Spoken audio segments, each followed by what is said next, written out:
Why, hello, you lovely little peppercorns. My name's Noa Lee, and welcome to another retro game hopping adventure on this Sunday afternoon. Sorry for the late start here. My RetroPie didn't want to boot today, so that kind of threw me off. Luckily, I have a new toy that will hopefully be our home for some retro game hopping from now on. I bought a Steam Deck this week, and I luckily got a emulation station and a shit ton of emulators and all my ROMs dumped from my RetroPie onto the Steam Deck, so we're on different hardware this week. I still got a few bugs to work out on it, but we're gonna make do, because I don't know what happened to my RetroPie in the 2 days since I turned it on last, but it's dead. It doesn't want to start. I don't actually know if anybody's in the chat right now. Hi, everybody, if you are. I can't see the numbers. Yeah, so I'm gonna start off with a game that I want to play. I don't know what I want to play yet. Let's find something. We're going to just switch on over to game mode here, and let's figure it out, shall we? So you might notice I have the exact same theme that I had going on my RetroPie that's now dead. Hopefully I'll fix that. That's fine. It'll just force me to get the, good old Steam Deck, which I'm enjoying quite a bit, up and running properly. I know what I'm going to play. I'm going to play the best Atari 2600 game that the best Atari 2600 game that I never heard of, that I just played and favorited, and this is hands down my favorite Atari 2600 game now. It's called Cosmic Arc, and that's what we're going to start with, because this is a fun game. I showed it to my friend Matt yesterday.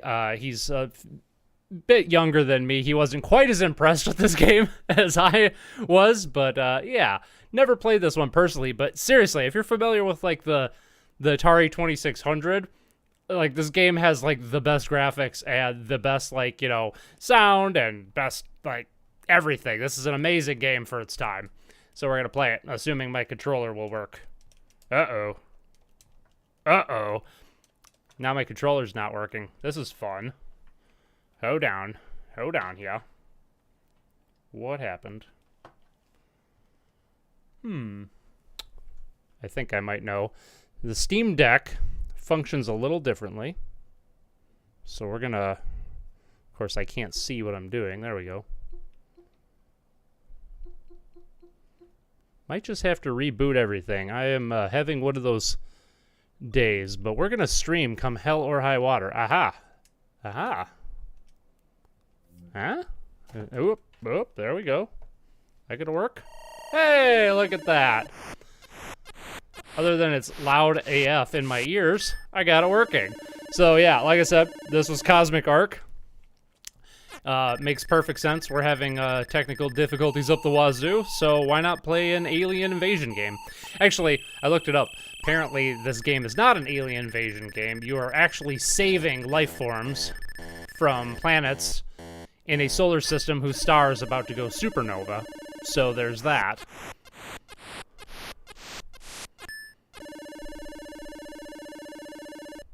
And I don't know, I think for the time, this is one hell of a game. It is quite impressive. And then we're off to, planet whatever here.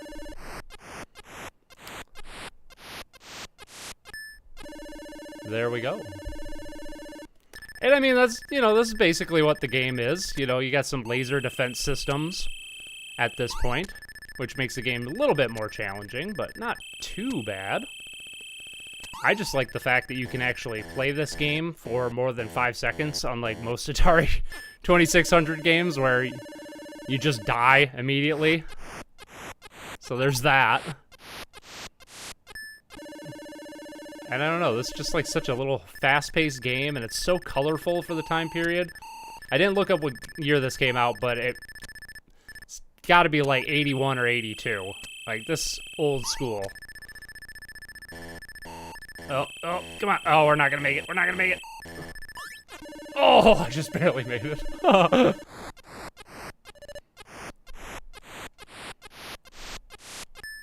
Oh, man. The old chat is kind of quiet today. I'm wondering if I'm actually streaming. Maybe I'm just talking to myself. Who knows? I could be doing that. In fact, we're gonna bounce back here. We might come back to that. Let's just double check the stream here. Yeah, we're streaming. I got one viewer. It's probably my mom. Hi, Mom. I don't know. Everybody's playing Pokemon today, I guess. Just me on my lonesome. I guess I don't have to feel bad for the the technical difficulties because, yeah. There's nobody here anyway. All right, well, in that case, I'm going to really play something that I want to play, which is some good old Ristar on the Sega Genesis. Why not?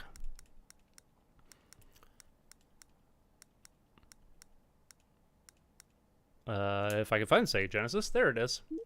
There we go. Go on down to Ristar, which is in the R's.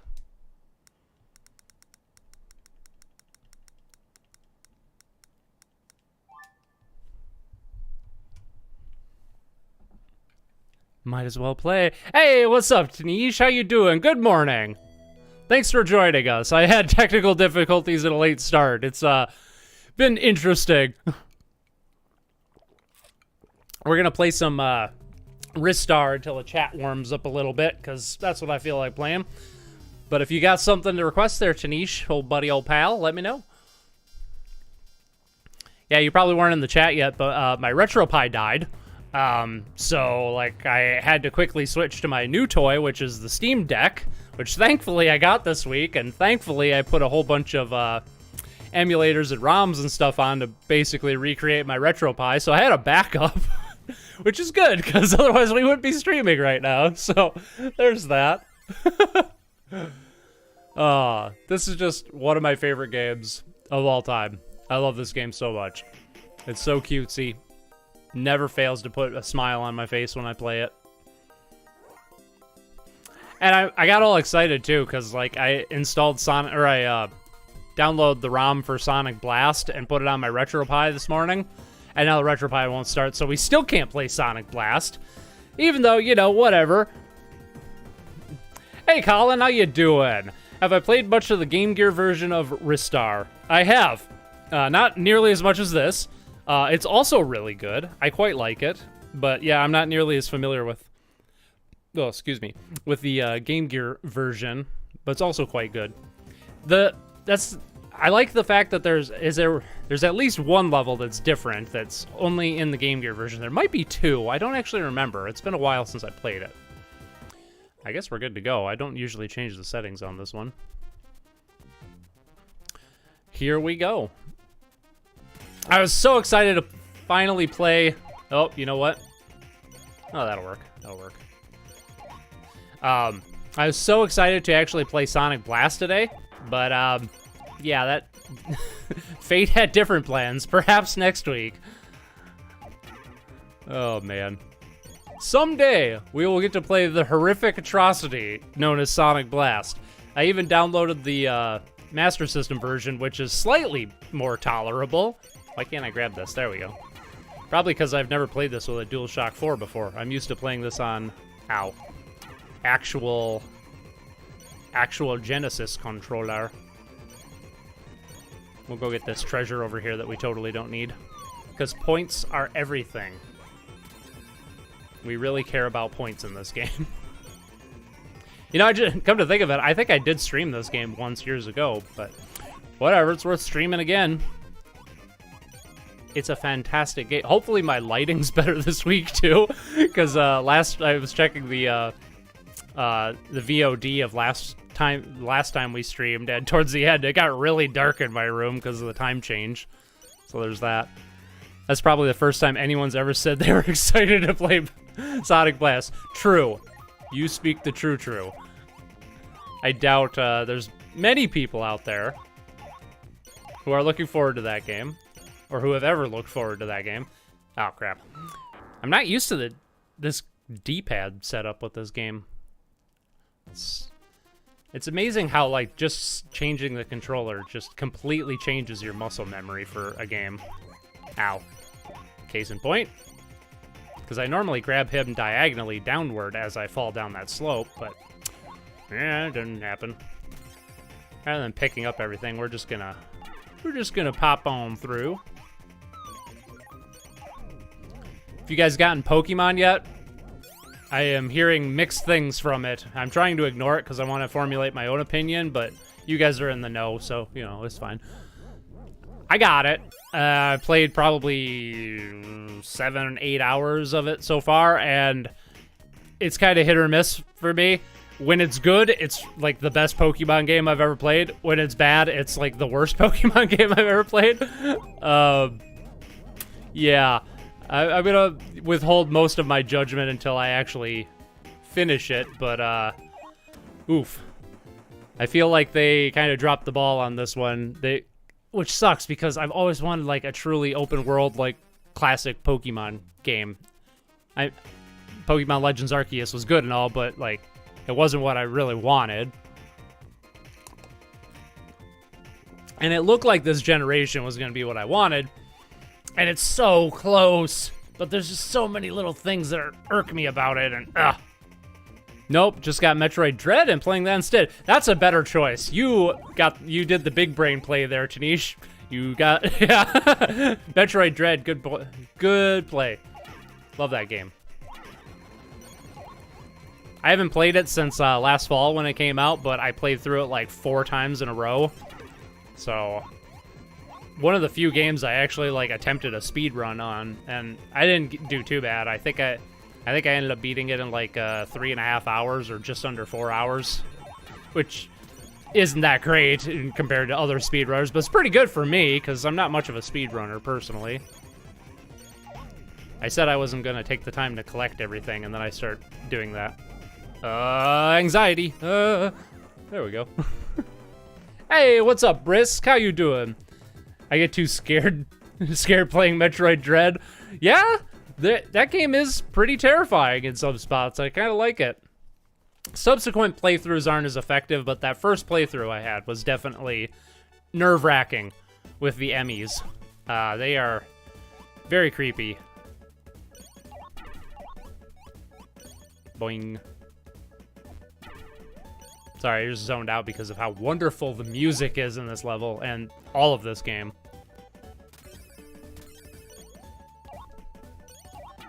I really wish Sega would have made more than one Ristar game. I'm sure they would have ruined it, but, you know, like they ruin everything else. That said, I have heard that Sonic Frontiers has been getting pretty good reviews. I haven't played it yet because I decided to buy a Steam Deck instead, which drained my savings account, but that's okay. It's for research purposes, or at least that's what I'm telling myself. I really like the Steam Deck, though. It is so cool. As soon as I get more emulators on it, it's going to be even better, because, like, yeah. Apparently, the thing can, like, run Switch games better than the Switch can run Switch games, which I find hilarious. So I'm looking forward to getting a Switch emulator, and then I have a first run of the Nintendo Switch, so I have the ability to mod it in order to rip all my Switch games, which I didn't realize it until I went to my shelf the other day to put a Pokemon whatever version I got, Pokemon Violet on the shelf. I have way more Switch games than I thought I did. Like, there's at least 35 on the shelf, and I don't actually play the Switch all that much, so I don't understand how we ended up with so many Switch games without my knowledge. Also, a Saturn sequel to Ristar would have been divine. Yes, a 3D platformer, Ristar, or just, you know, like a Nostal-style 2D platformer would have been good too. But a 3D platforming Ristar on the Sega Saturn, oh, that would have been great. They probably would have fucked it up because nobody knew how to do 3D platformers back then, but, you know. It could probably run Switch games better than Switch. It does, apparently. That's what I've heard, anyway. Boing, boing, boing, oh, boing, boing, boing, boing.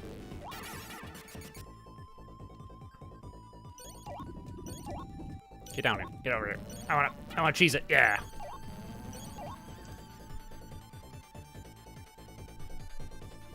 Ow. My muscle memory failed me there for a moment. Stay still, bitch.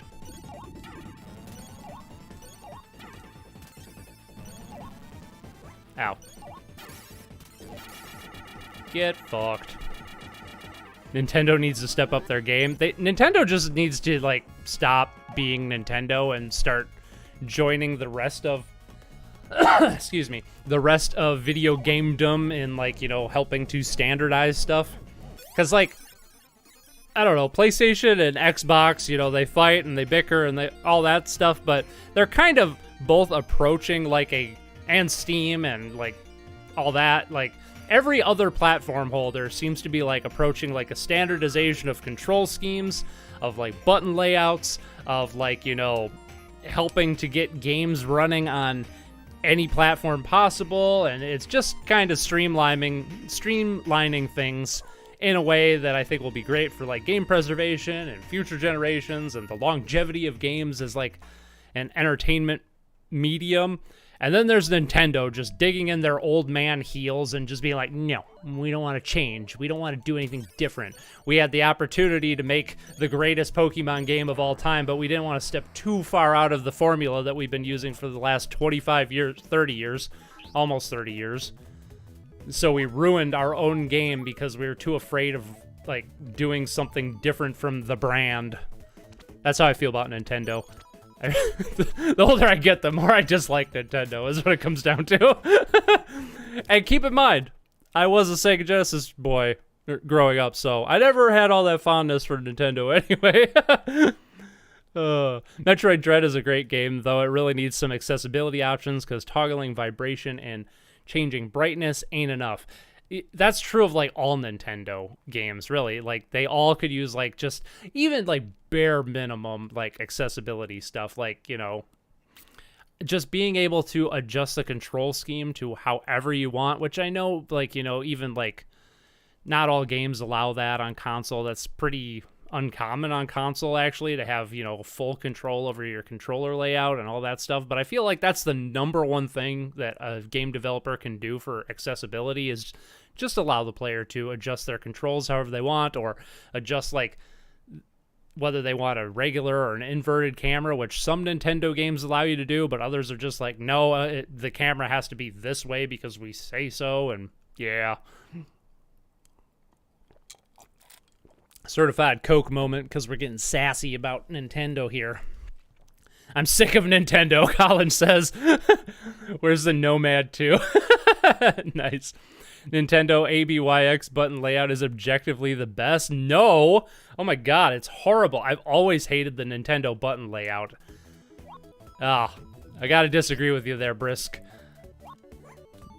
It just, I don't know, like, having the confirm button in that location on just Nintendo, and, you know, having it, like, in the other, you know, location for every other platform ever is, I don't know. That's just me, I guess. I guess it was fine when, like, you had the, like, the GameCube controller was fine because, like, the buttons were different sizes and different shapes, so, like, that, I don't know. That made a big difference, and the layout didn't really matter. Plus, it was a little different from what they normally do, but I just think it's, you know, I just kind of feel like they're the old man in the room that doesn't want to change to, like, the trends. Most people seem to prefer, like, the PlayStation, Xbox button layout overall. It's just like, you know, Nintendo people that grew up with Nintendo and have only played Nintendo, or majority played Nintendo. Not to, like, you know, point fingers or anything, but that's kind of what it seems like. Only the Nintendo guys think that layout's the best, personally.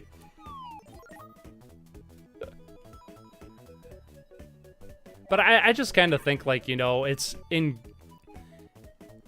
good faith to see what the trends of the time are and what, you know, see what the trends of the time are and what your competition is doing, and, you know, just, like, not even go out of your way, but just, like, I don't know, helping to facilitate a more streamlined experience throughout all of gaming, I think only helps the entire industry. Whereas doing something like Nintendo and just constantly doing your own thing, which can work out, but occasionally, you know, oftentimes bites them in the ass, or bites the whole industry in the ass and just makes everything more difficult for everybody else, or I just think that's kind of, you know, being petty for being petty's sake. Or just being traditional for, I guess traditional is a better word than petty. Being traditional for tradition's sake. Which I don't like personally, but yeah, that's just me. The fact that Super Metroid has button remapping, but Dread doesn't says a lot. Yeah, there's a good one.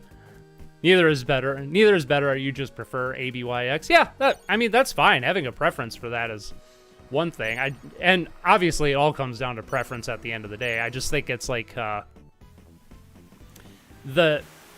when 90% of the game industry, like, you know, lays out their buttons in a certain way, and then this one subsect of gaming has like this huge like tradition behind it and doesn't want to change anything simply because of tradition.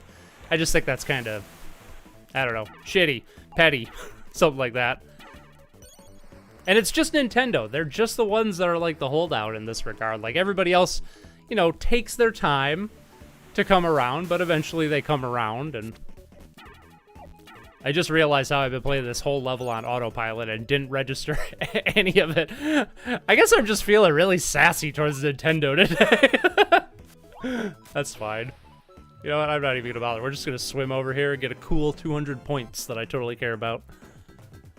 Plus, the only thing that makes Nintendo controllers unique. That's true. I mean, to be fair, even though I hate the button layout, the Switch Pro controller is still like my second favorite controller just because of the shape and how comfortable it is, and it's a really nice controller. I just hate the button layout. That's all it comes down to. If it wasn't for that, it might be my favorite controller. I mean, nah, maybe not. I really like the DualShock 4 feel and the grip. Oh, I got a starfish on me. Let's jump up these bubbles here just for funsies. What? That's not the jump button. This is the jump button. Because I didn't remap the buttons. I could have. RetroPie, or, well, that's right. The Steam Deck now, because we're not on a RetroPie anymore. The RetroPie allows me to, I said RetroPie again, damn it, Steam Deck, God! Allows me to adjust my controls. You know, there's that. The only problem I find with the GameCube controller is that it works really well with 3D games, but not as well with 2D games. True. Granted, most of the system's library is 3D, but it's nice to have versatility. Yeah, the D-pad on the GameCube kind of sucks, don't it? Especially for... And using a thumbstick for 2D games is functional, but it's certainly not ideal. There's me saying I was going to skip getting all the collectibles, and I started getting all the collectibles again. It's almost like I have a muscle memory for this game I played a million times. Huh. Weird. It's quite strange. Sony made Circle accept an X for a while back. I was going to mention that. Good call, Tanish. Yeah, Sony made Circle accept an X back for a while in Japan, though then for some reason they made everywhere except X accept and Circle back for the PS5. Even made Sakurai mad. ABYX is also the standard in Japan, even for on the PlayStation like layout, because I mean, I think like what Tanish was saying is that's what it started as, but then like I think because Western developers kind of did it the opposite way and Western games started becoming more popular worldwide, Japan kind of like, you know, at least Sony switched to that specific button layout. And I'm not saying that, you know, again, it's all preference at the end of the day. I'm just saying now the quote-unquote standard seems to be the Xbox/PlayStation style of button layout, and then there's just this holdout of Nintendo that refuses to change, even though the rest of the industry has moved on from that. And fundamentally, it really doesn't matter at the end of the day. It's a very minor annoyance, but it's just one little instance of Nintendo being traditionalists and making things just ever so slightly more annoying than it really should be. Nintendo has far worse things, like, you know, their archaic, like, views on, like, copyright and, you know, being able to share gameplay or the use of ROMs or game preservation or the way they like refuse to like, you know, release, or the way they refuse to tie like your online purchases to your account. It's tied to the system instead. So like every new generation, you have to rebuy all your games again, and that stuff's way worse. Way worse consumer practices than a button layout. But I don't know. The button layout is like the thing that I run across more often than not. Damn, I was too late. Yes. Oh, yeah. Yeah, Tanish beat you to it. They beat me to it, too. I was going to bring that up, and then I'm like, oh, never mind. Tanish is already on point.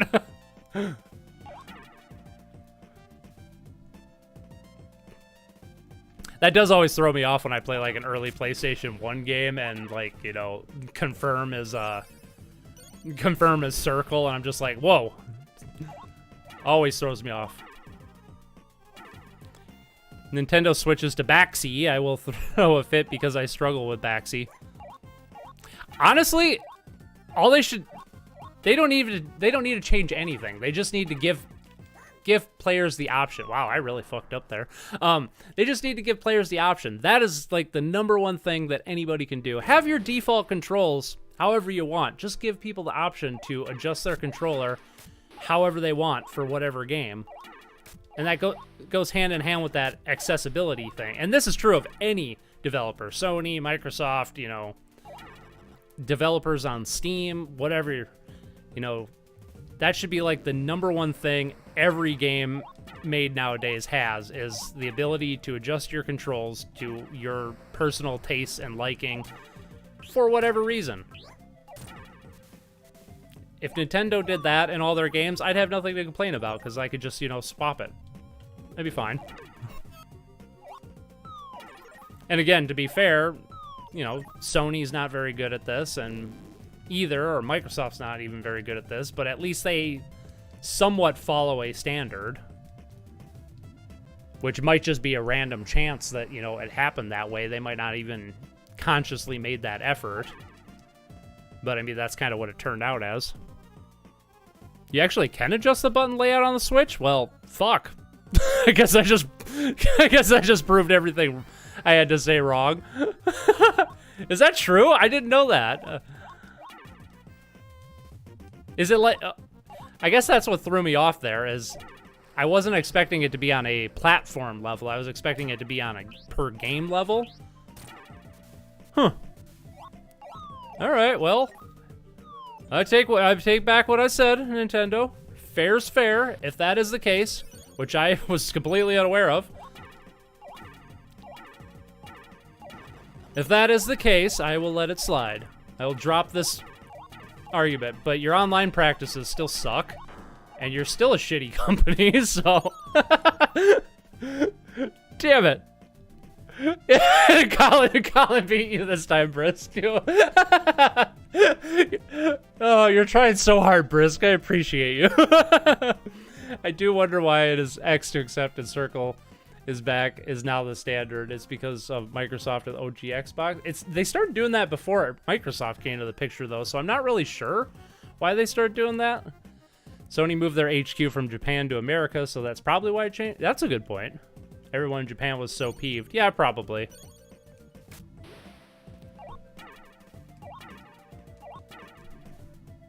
Well, damn. Knowing that I can, like, change the Switch controls around changes everything. Does that actually, like, affect all of the, like, the games, though? Like in-game, like, button prompts? Like, how's that work? Because I was thinking it would have to be on, like, an per-game level, unless each game is programmed to key off of whatever the setting in the system settings are. Yeah, because I was expecting it to be, like, on a per-game level. And I guess I was just talking about first-party Nintendo games, because a lot of third-party games on the platform usually allow you to adjust your controls however you want. I guess I don't know about the Switch. I don't play a lot of third-party games on the Switch. That's mostly for exclusives, but... Huh. Interesting. Sony in general is just becoming more Americanized, which is why the PS5 is barely selling better than the Series X in Japan. That is sad because Xbox systems do not sell in Japan. Like, historically speaking, like, Xbox systems just sell like garbage in Japan to the point that, like, each generation Microsoft, like, questions if they're even gonna, like, bother over there. So, yikes. I didn't realize that, which is strange because, like, the PS5 is, like, selling gangbusters in Western countries. It's, like, one of the most successful consoles of all time. Like, adjusted for how long it's been out, but that is interesting. I didn't realize that. Oh. This D-pad is fucking me up. God.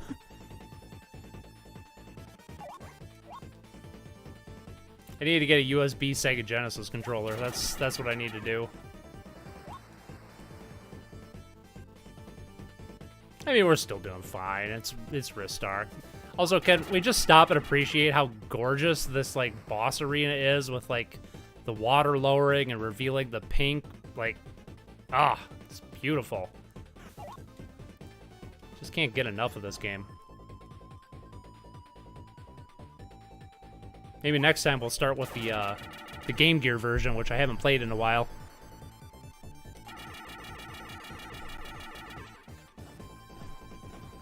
I don't think it changes the graphics, but just the button mapping. I don't know for sure. The Switch system remapping. That's what I was wondering. Like, I can't see it. Did the thing pop up? Oh, yeah. It seems like it would be difficult to, like, change stuff. Well, I don't know. I guess it all depends on, like, you know, the developer and what they're doing with it. This game proves how useless the 32X really... No doubt. Like, yeah, you're right. This game looks like a 32X game. Like, some of the best 32X games, like, look like this. Yeah. Good point. I think that this game came out after the 32X, I believe. Which it makes it even more pathetic than the 32X, I mean. Oh man, it sucks too because I've watched several videos of like developers who worked back in the day and are familiar with the 32X hardware and how they worked at like companies that were like planning on making 32X games because they liked the hardware for it and they liked how powerful it actually was, but then they saw how crappy it was selling, and they just didn't want to take the oh, I got lucky there. They didn't want to take the risk of actually like developing for the platform, and which, you know, made it even worse and made it made it so the 32X died even faster. I've heard a lot of like game modders and like people that make like homebrew games for the thing like say that there's a lot of interesting things you can do with it, but it just, oh crap, it just died too soon. Yeah, that's not ideal, and devs shouldn't rely on that. Button props don't change, doesn't account for the fact that I'm getting my ass burned by fire. Doesn't account for that fact. And then it just disappears here. Interesting. Doesn't account for different control schemes in one game, and it doesn't work for some third-party controllers. Yeah, there's that too.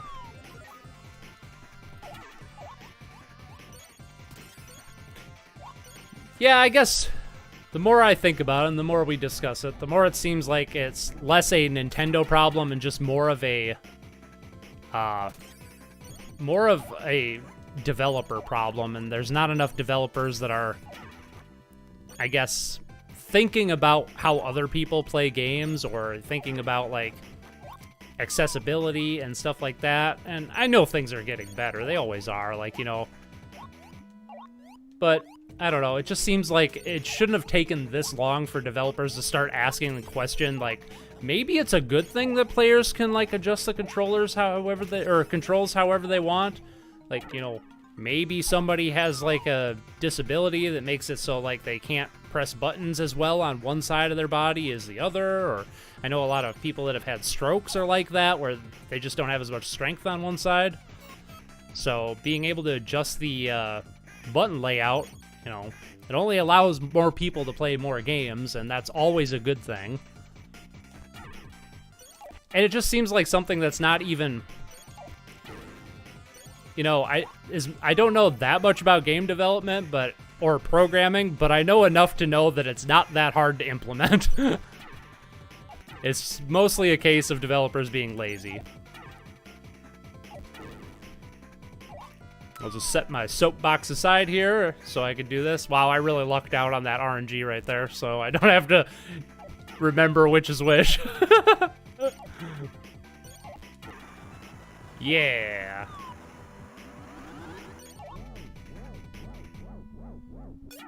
Boing. All it would do is make B into A and A into B and so on. That just sounds like it would confuse me even more.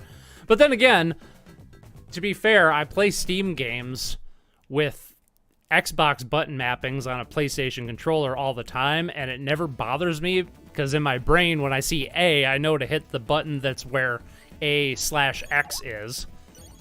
So, I don't know. Whatever. Like, gyro aiming option is a great accessibility option depending on the person, and so many devs don't put it on the PS5 or PS4 or PS5 games. Yeah, and that's a thing too. And I mean, not all games are going to, you know, allow for something like that, but, you know, games like, you know, FPSs or something like that, or, you know, and maybe, like, you know, you don't even need to worry about if it fits the game or not. Just allow people to play around with it, and maybe gyro controls are awful for certain games, but, you know, maybe there's one person out there who can make use of it, and it's not that hard to implement anyway when, you know, most of the time when you're developing games like this, you're using an engine that has gyro functionality built right into it, so it's like a checkbox or a toggle, and you just have to do some, oops, I really fucked up, some minor adjustments or something like that. Developers don't need to work all that hard these days to incorporate stuff like that, is what I'm getting at. So there's not really any excuse for it anymore, except laziness, or actually, to be fair, it's probably not even that. It's probably just people don't think about it, is what it comes down to. Like, I've seen so many, like, Steam updates over the years for, like, games that say, you know, now with, like, gyro aiming, and the game's been out for 3 years, or it'll say, like, ow. It'll say, like, Noah went right into the fire again, and then grabbed some fire. Yeah, that's that's what it says. But it says something along the lines of, you know, now with, like, a colorblind option or something like that, which, again, a lot of modern engines, I think Unity has it, pretty sure Unreal has the ability to, like, you know, very quickly do, like, a colorblind toggle switch for their games, so it's kind of just developers don't consider it, and I suppose that's something that's getting better as time goes on. What's up, Lane? Noah, what's happening, my man? Any changes of you playing Sonic 2 or 3, or even some SNES and N64 classes? Any chance of it? Yes! We've just played through Sonic 3 a couple weeks ago, so I'm not going to play that. We haven't played through Sonic 2 on here yet, so we can play that. But yes, we are doing a retro game hop. I have about 14,000 ROMs over about 30 emulators for us to play with at my fingertips here. So if there's a game you'd like to see played, just throw it on out there. So yeah, I have, for most systems right up until like the PlayStation, I have the entire game library, at least the entire North American library for systems. So yeah, we can play whatever you want, my man. No matter how bad or weird controller's button layout, just always remember that the Philips made a spoon for the CDI. Absolutely. There's a good question for y'all. What is your excluding the CDI, because everybody might pick this, but excluding the CDI, what do you think, what is your vote for the worst game controller of all time? Or at least the worst you've ever used. I'm gonna have to think about mine. There's some pretty bad ones out there. I'm gonna say the one that first comes to mind is this will piss, like, I don't think we have any, like, boomer gamers on stream here, so we'll probably be fine. I was gonna say the original joystick for the Atari 2600. I hate that thing. It is so stiff and just so unpleasant to use. Every time I play my 2600, I always plug a Sega Genesis controller into it because that works, and those games play so much better with a Sega Genesis controller than they ever did with that shitty freaking joystick. God, I hate that thing. I don't know if I'd say it's the worst I can think of, but yeah. Played Mario 2. How about Sonic Blast Man 2? Okay, we could do that. I haven't played the original Sonic Blast Man. 14,000, not enough. I know, that's why I recently switched from a RetroPie to the Steam Deck, so we can get some more. I'm trying to get some GameCube and some Wii and some Switch, because apparently this thing plays Switch games really well. It's going to turn from retro hopping to just... How come, like, that's a... Sorry, complete tangent from what I was saying that I already forgot what I was saying. How come when you pause Sega Genesis games, sometimes they have like this really loud pitched, like, or high pitched, like screeching noise? I've always wondered that. It's just really weird. Super Mario 2. Well, that's two votes for Mario 2. Didn't we play Mario 2 like a couple weeks ago? Or are you guys talking about the Japanese version? We played the American Mario 2. I'm going to say 3 would be fun. We could play 3. Let's play 3 after Ristar. I haven't played Super Mario Bros. 3 in a while. That is my favorite 2D Mario game. I also can't remember for the life of me what Sonic Blast Man is. I get the feeling Colin just... was it Colin? Oh no, it was Tanish. I get the feeling Tanish just wants to play it because it has the word Sonic Blast in the title, and that's kind of like a running meme on this on these streams. Is that we'll never get to play Sonic Blast. I thought tonight was gonna be the night because I downloaded the ROM, loaded it up on my RetroPie, turned on the RetroPie about 5 minutes before streaming, and it just would not boot. And yeah. Like, oh my god, thankfully I dumped all my ROMs to my Steam Deck this week, so we had a backup, but I'm just like, what the hell? I was so excited to play Sonic Blast, which, yeah, is probably, as Colin said, the first time anybody's ever said that. Someday we'll have, we'll get the points later. Anyway, yes, worst controller. Yes, thank you, Lane. Thank you all for keeping me on track. I tend to bounce around. Yeah, CDI's up there. Oh, Intellivision and Intellivision 2. That's mine. I'm going old school. That thing is awful. It's got like, you know, the weird circle pad in the middle to I don't know. Instead of like a joystick, it's got like a circular dial. It's got like the button layout of like a telephone, but unlike the ColecoVision, which has like individual buttons you can press, this is have like some weird like speak and spell type membrane thing, and ugh. And the controllers are hardwired to the system, so you can't even like change them or plug in anything else unless you mod the shit out of it. Yeah, that's my vote. Intellivision 2. Worst controller ever. Boing. X controller, because there's no gyroscope for gyro aiming. Accidentally sent one comment too early. Oh. Yeah, Colin caught me. Yes, the Intellivision. Thank you. It's the worst I've used. All the the Master System's pretty bad. Thankfully, you can plug in a Genesis controller to the Master System as well, so... I just remembered I can grab onto his arms and ride them back up to hit him. I should probably do that. Boing. Boing. Super Mario Bros. 3, cool! Let's get our raccoon leaves ready. Hell yeah! Ow. If I don't die here. I would like to beat Ristar. I haven't played through this in a while. We're well on our way. Boing, boing, boing. Get out of here, you little shit.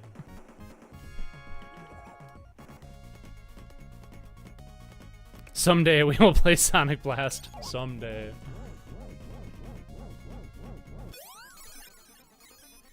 Got a certified Coke moment here to celebrate.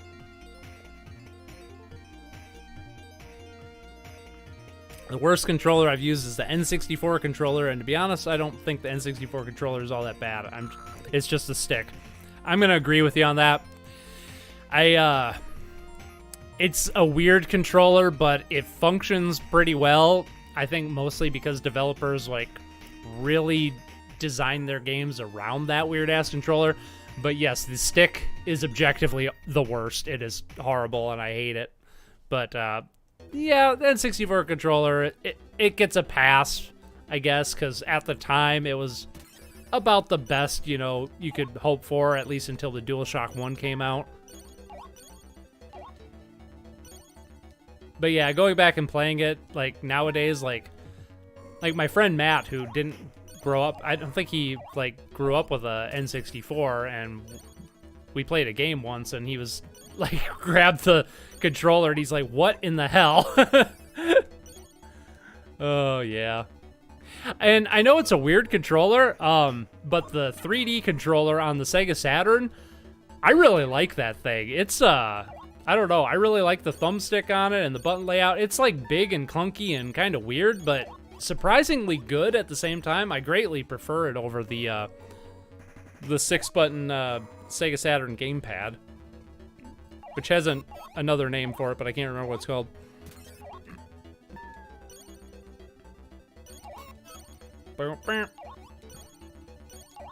Ah, D-pad fucking me up again.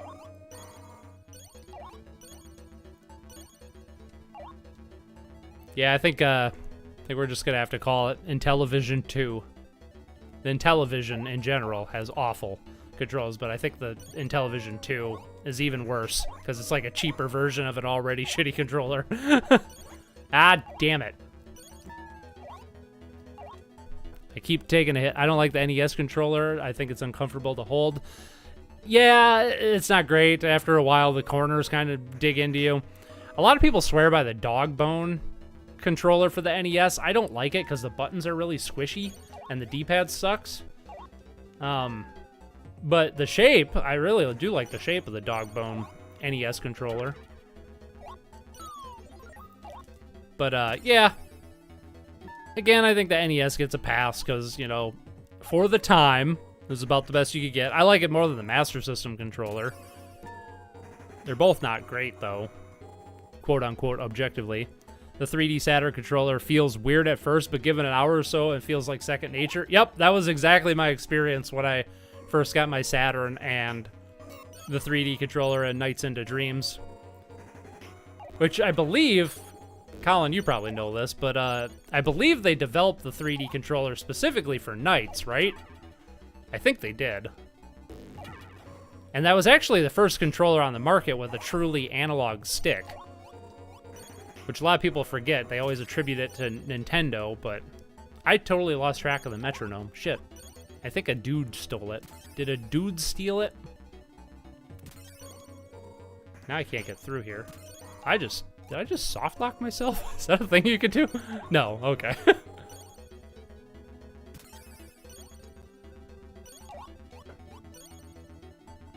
The N64 stick is weird because the stick's internals is better than modern, but using the stick grinds some of the plastic off, making it worse over time without any grease. Yes, there have been countless times. I have one N64 controller that is in really good shape. I bought it brand new, used, but it was still in the packaging like 10 years ago.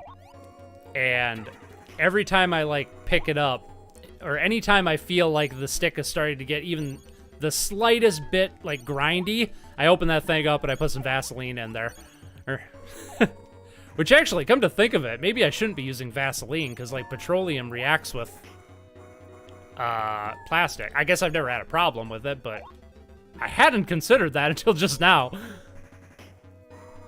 Should probably be using like mineral oil or something instead, now that I think about it. Whatever. I've not seen a Master System controller until I looked one up just now. Holy crap. The worst thing about the Master System controller is how short the controller, or how short the cords are on them. And the fact that you have to... there's no start button on them. You have the start button's on the system itself, which I hate. Ugh.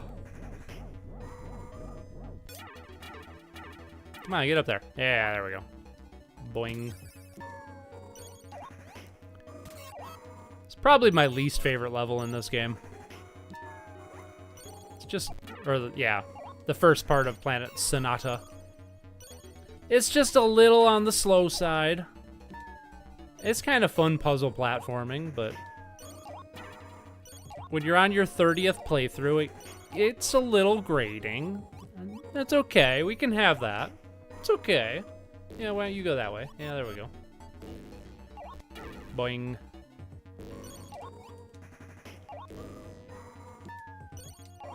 Oh, get up there. Get up there. Boing. Come on, metronome, please. Oh, come on. Yeah. Yeah. There we go. Boing.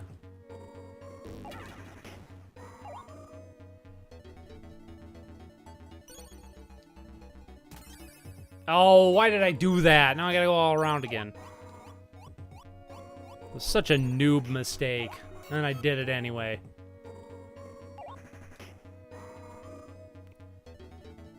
Grab that, please. What do you guys think? Should we continue on with Ristar, or should we hop to a different game? Your choice. I don't care either way. I've played this game many a time, so if we abandon it early, that's fine. If we keep going, that's also fine. Up to you guys. We got Mario 3 in the queue, so it's up to you if you'd rather see that. Let me know. They actually had... I read that as Steven Seagal at first, not Steven Spielberg. Really? They had Steven Spielberg tested out during development. Interesting. It would have been more interesting if they got Steven Seagal. Also, the stick wasn't the first of its kind. The N64 came out... Oh, the N64 controller did come out first. Oh, all right. I misheard... Oh, the analog trigger. Yeah, analog triggers is what I was thinking. Right. Yes. That is what I was thinking. I got the two mixed up.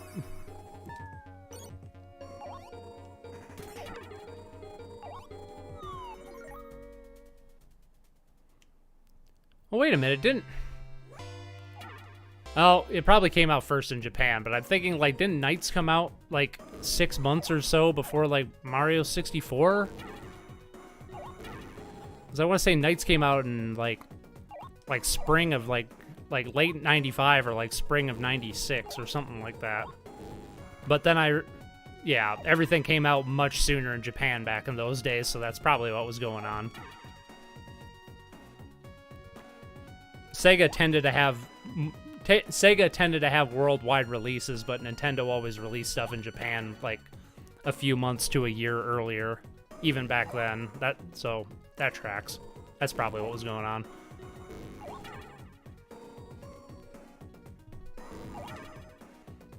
Bing, bing, bing, ba-ding, ga-ding, ga-ding, ding, bong. Ow.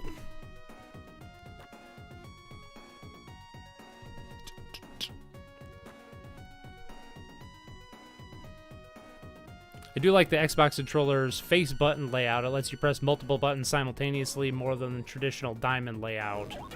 Yeah? Shame Microsoft abandoned that. Yeah, I do really like the OG Xbox controllers, especially the, what is it, the S controller that came out after the Duke. I didn't like the Duke. I know most people don't. I had a friend who... Why did I keep... That's the second time I did that. I had a friend in high school when we got both got our Xboxes who swore by the Duke. He loved that thing, but oh, come on. I messed up, yeah. The Duke. I do like the Xbox Duke's controllers, but oh, you were talking... Oh, that's right, they did change it for that, didn't they? Yes, you were talking about the Duke. Ah. Yes. God, it was that freaking close. June 23rd and to July 5th. All right, gotcha. Crazy how freaking close dates were for... Did I You know what? I think we're gonna jump to Mario 3 here, just so you guys don't have to watch me faff about. Unless you guys really want me to stay with Ristar. I haven't heard yays or nays on anything there. I'll give it a couple more minutes here. Suppose we could at least beat this level, because the next one's really fun. I am kind of itching to play some Mario 3 now that we're thinking about it, so... No, get out of there.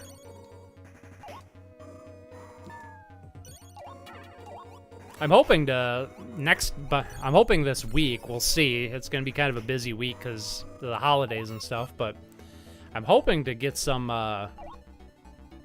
more PlayStation ROMs onto this now that we've switched to the Steam Deck as our game hopping platform. Because I only had access to like 90 PlayStation 1 games. Only 90. PlayStation... No, you bastard. Only 90 PlayStation 1 games because the RetroPie could only handle those ones. Most of them didn't emulate very well. At least according to the guy who I bought the RetroPie from. He could have been lying. Maybe he was just lazy. But considering he took the time to put 14,000 other ROMs on here, probably wasn't being lazy. Probably knows his stuff. So yeah, there's that. Oh, I hate when that happens. Yeah, all right. Oh, not Sonic. Yeah, right. Yeah, what am I thinking? Sorry, we skipped that. We are gonna play Sonic Blast Man. Let's jump to that. Let's do Sonic Blast Man. I'd love to do Sonic Blast. We're gonna do that. All right. Boop. Sonic Blast. What's Sonic Blast Man on? Or Sonic Blast Man 2? Is that on Genesis? I don't think that's on the Genesis. I don't actually remember what Sonic Blast Man is. I'm going to be perfectly honest. I've clearly never played it.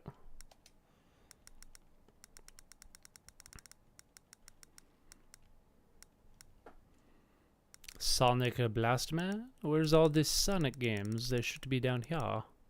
Oh, I went past them. Space Harrier.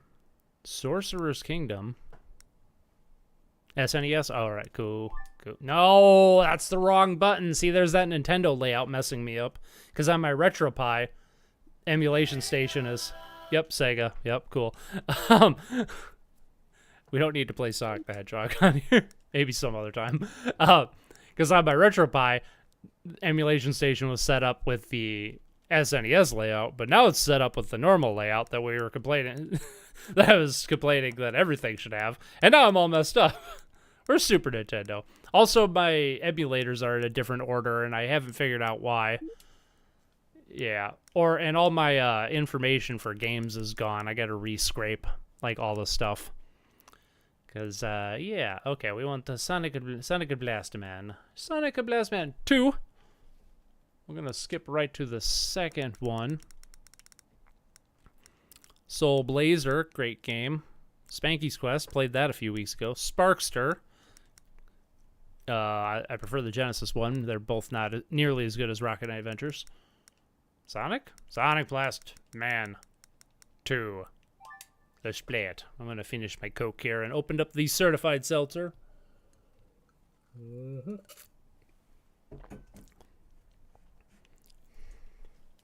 Oh, it's a Taito game. Sonic Blast Man 2 is more important than Mario 3. Interesting. We're going to do Mario 3 next.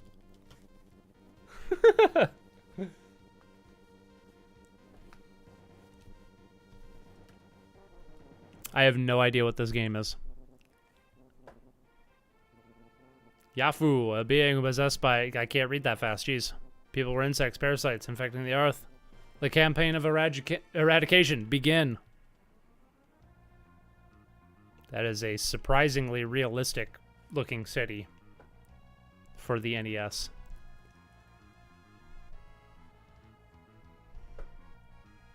Once again, the three superheroes were called to save the place. Jesus Christ, I can't read that fast. And Sonic Blast Man. Did I say Captain Choyer? Dun. Kind of a doofy looking guy, but alright. Sonic Blastman 2. Nice. Let's see what we got for option, yeah. Normal? I'm just gonna leave it on normal. Give myself some extra lives. What's that? We got attack. We got attack 2. We got a jump, and we got a rolling. Okay. Let's go. Hey, what's up, Live Coil? Hello! YouTube never notifies me when someone I'm sub to starts streaming. Garbage site. Yeah, YouTube's terrible about that, especially lately. It's probably because I disappeared for a year and YouTube just assumed I was dead and probably still assumes that I'm dead. So, there's that. We're playing some Sonic Blastman 2. Well, we're trying to, but the start button isn't registering. Let's try this again. There we go. Well, we gotta play as Captain Choyer. We'll play as Sonic Blastman, the titular character.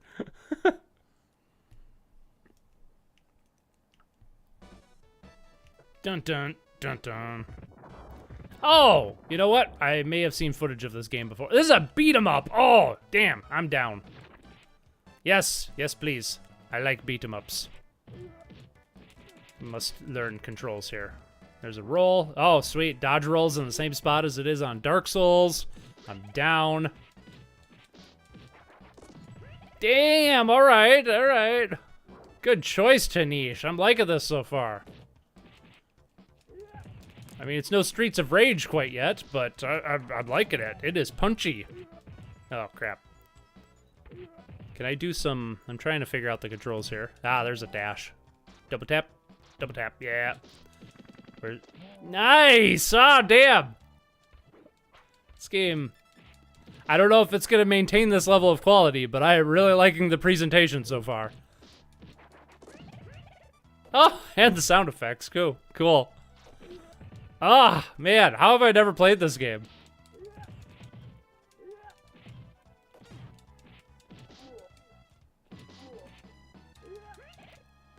Yep, typical walk into him to grab. This is just Streets of Rage on the SNES, and I'm so into it. Come on, get over here. There we go. Yeah, there we go. R than one of the attack buttons does a special. Thank you. Or you could just hit R. That works too. Oh, what's this? How do I... R? L? Oh, you press down. You walk down over. Okay. Gotcha, gotcha, gotcha. Let's try the special here. Gotcha. I died. Ah. Is there a limit to that? Doesn't seem like it. What is it? Is L like a counter or something? Like Smash Bros. Style? Is this like the Incredible Hulk Goku right here? What is this? Oh, shit. That's not Captain Choyer, that's Guile from Street Fighter 2. Yeah, exactly.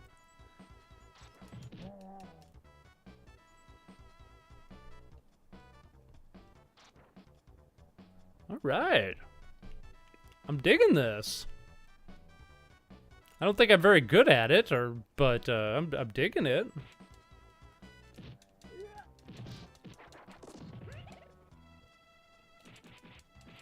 This level looks straight out of Streets of Rage 2. Or Streets of Rage 1. Streets of Rage also. Like, yeah, this corridor is like the last level of Streets of Rage.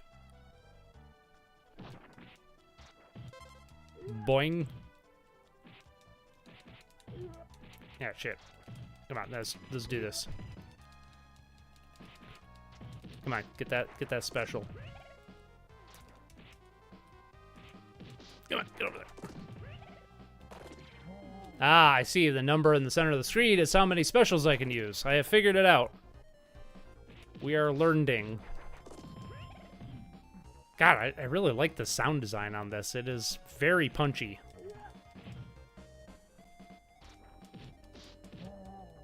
Blah.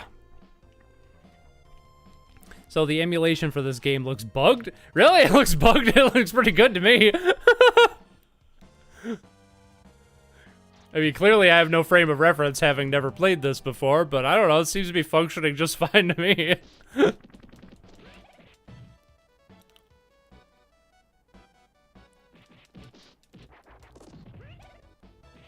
What's different there, Tanish? Is it a graphical thing? It might just be like maybe some of the graphics get blended differently on actual hardware. That's something that I think the Super Nintendo struggles with occasionally. Oh, okay, there we go. Reminds me of Ninja Warriors on the NES. Yeah, that's a good one. That's also a Taito game, isn't it? Good 2D beat 'em up if you may like. If you're still taking game requests, I say Parasite Eve on PS1. I don't know if I have Parasite Eve on PS1, but we can try that. Let me get a list going here. We're playing Mario 3 next. Joink. Mario 3 and Parasite Eve, if I have it.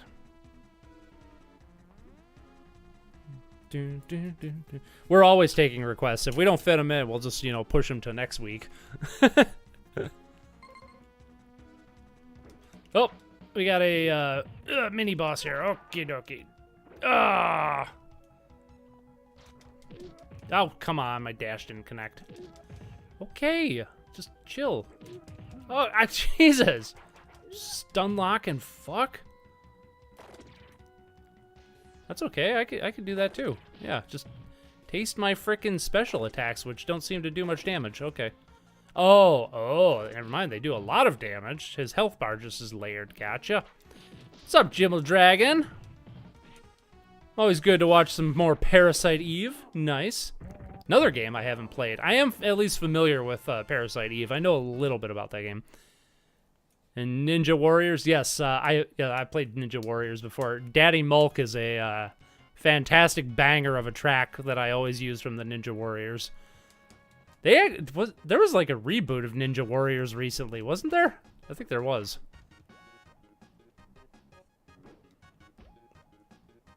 Happy Video Game Nerd did a good video on it back in the day. Somebody else. Oh, GameSack. GameSack did a video on the whole series once, I believe.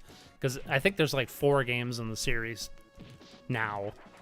There's the arcade version, or the arcade game called Ninja Warriors. Then there's the Super Nintendo version, which is called The Ninja Warriors, but it's a different game. Then there's Ninja Warriors 2, I think. And then there's a reboot that just came out like a year or 2 ago. I think. I might be thinking a different series. We are now on top of a plane, Mega Man X Storm Eagle stage style. I'm surprised nobody's requested Mega Man X yet. Maybe I'll request Mega Man X. I haven't played that in a while. I do like me some Mega Man X. Blah.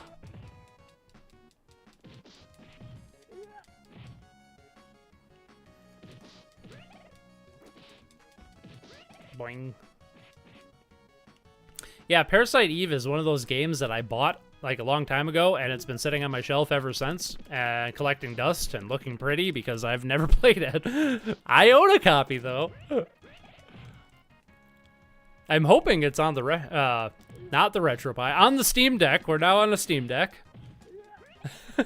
I'm hoping it's on the collection of ROMs I put on the Steam Deck this week. Because I'm interested in checking it out finally after all these years. That would be cool. Is swearing allowed on the stream? Fuck yeah. Probably not in chat because I'm no longer a YouTube partner. And when you're not a YouTube partner, you don't get to moderate your own stream. YouTube moderates your stream for you. So yeah, probably not in chat. I'm probably the only one that gets to swear. Sorry. I know it fucking sucks. Perhaps in the next few months I'll have enough watch time on my channel again that I'll be back in the YouTube partner program and I can actually moderate my own shit again, but nope. That's what happens when you take a year off to work on your house. Oh well, what you gonna do? And YouTube is Puritans. You can't even say like poop, I don't think. They're really strict with what you can say in the chat. But I never had that problem when I was a YouTube partner because I got to moderate it, and I have like a list of words that I didn't want people to say in chat, none of which I'm going to repeat here because I don't want to say them. Yeah. But no, you don't get to do that anymore unless you're a YouTube partner, apparently. YouTube's really strict about that. So yes, if you posted a comment and it didn't go through, that would be why. Because YouTube sucks. Ow. Yeah, get up there. Yeah, fuck off. That's why one of my comments was hidden when I said black. Oh god, are you serious?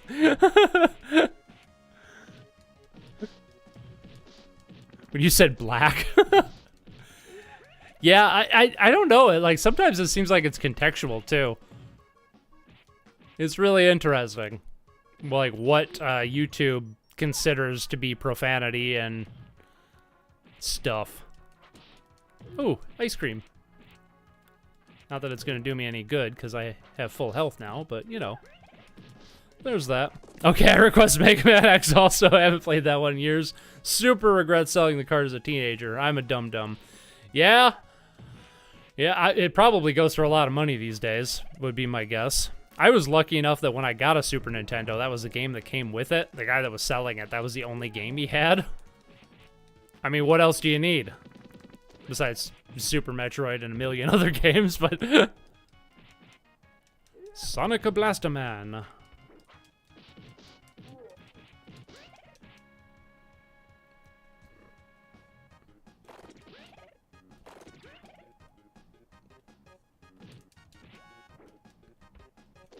Ah, that's too close to the edge of the screen for me to grab. I hate that. That's a common problem in beat-em-ups. Oh, well. Ah, crap.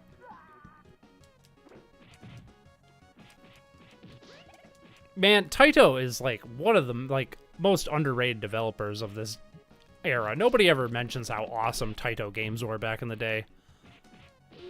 I don't know if they're still around, even. Like, I haven't seen, like, I mean, they might just be, like, one of those companies that, like, rehashes and re-releases their old games now, but... Which is kind of sad, because, like, for, like, a solid 25, 30 years, they are just, like, peak arcade game.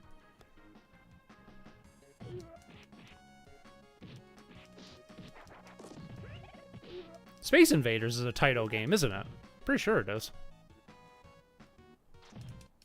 Space Invaders is, like, the best, like, or the most profitable game ever made.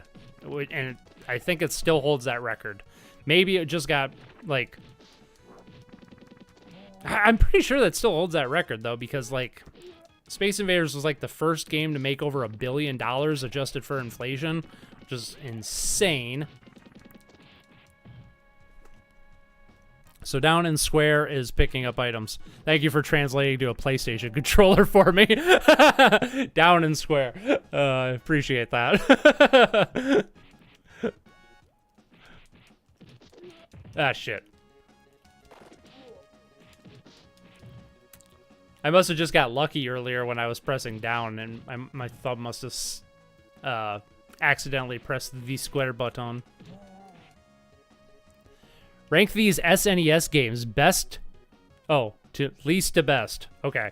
Link to the Past, Super Metroid, Chrono Trigger, Super Mario World, Mega Man X. All right, we're going to take a certified seltzer moment here. I don't think I even need to think about this one. Super Mario World is the worst out of those. Still great game. Ooh. Followed by Chrono Trigger. Great game, but, yeah. Then I'm going to say Mega Man X, then Link to the Past, and Super Metroid is the best. That's my pick, anyway. All great games total. But, yeah. So, did I get that right? Super Metroid, Chrono Trigger, Mega Man X, Link to the Past, Super Metroid. That's my choice. All phenomenal games, though. Except maybe Mario World. It is not even the best 2D Mario game.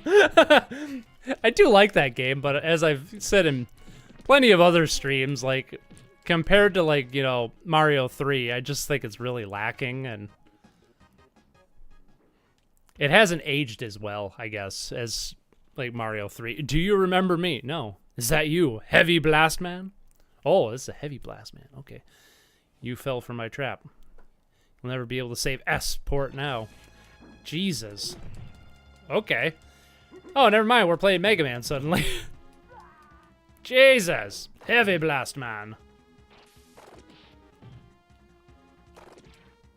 Ow, ow. Oh, that's not fair. You got rockets. Ah, Jesus. You also take up like half the frickin' screen, my dude.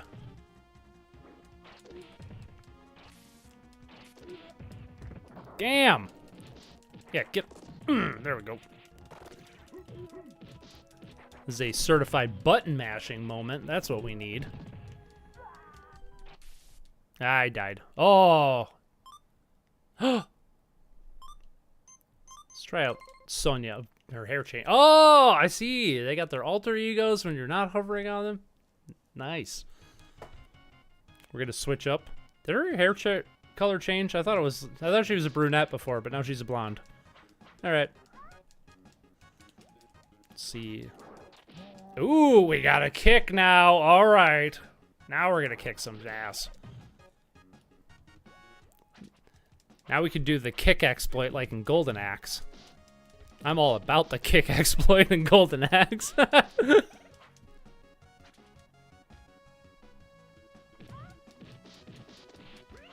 Alright. Down square, pick up hat. Got it. Oh, she's got a much better dash, too. Damn.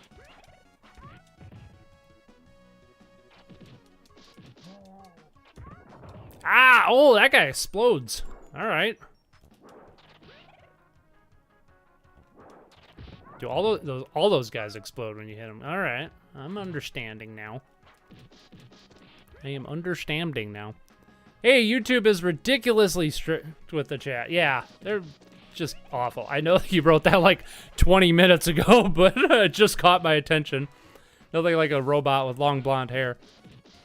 Oh, she's a robot? Are they all robots? Is that how this works? Come on, pick it up. Yeah, it's probably just points anyway. I always loved, like, sprite work where, like, enemies are attacking. The idea is the enemy is or the player character is attacking so fast that their arms and legs just turn into swooshes. I don't know. It's just got, like, such a nice effect.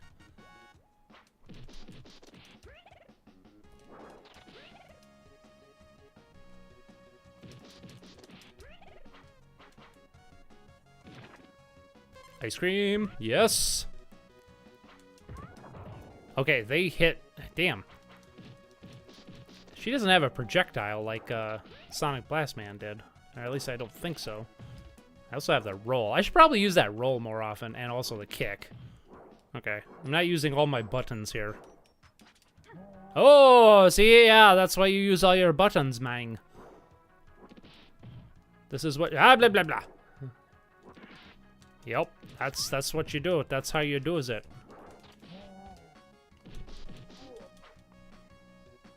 Oh, they're not robots? I thought they were. I don't know. They could be robots. I didn't catch that. Maybe they are. She does kind of have like an antenna pointing out of her head. Perhaps they are robots.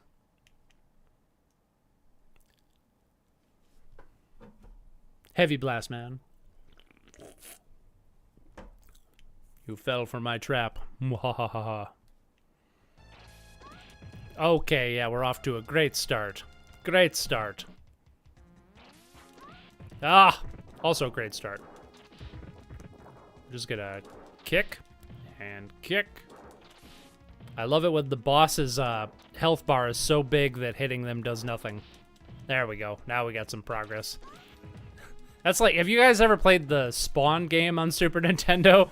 There's some bosses in that game who, I think specifically the final boss, his health bar is so large that you have to like fight him for like 10 minutes until you even notice his health bar change any, because they didn't adjust his health bar to like match how much HP he actually has. which I find to be hilarious. Oh, hey, he's dead. He's dead.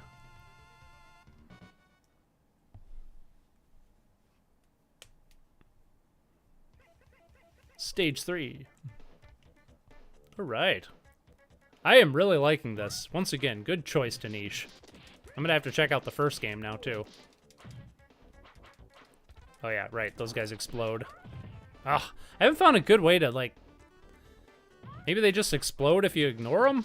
I'm gonna have to try that. So I keep getting hit by those explodey dudes. Maybe I just... Oh, maybe I can throw them? Let's find out. Nope, that also hurts. Cool. Maybe I can throw enemies at them. It's kind of tricky, but... Do you just explode on your own? That'd be nice. How about, kick into a roll?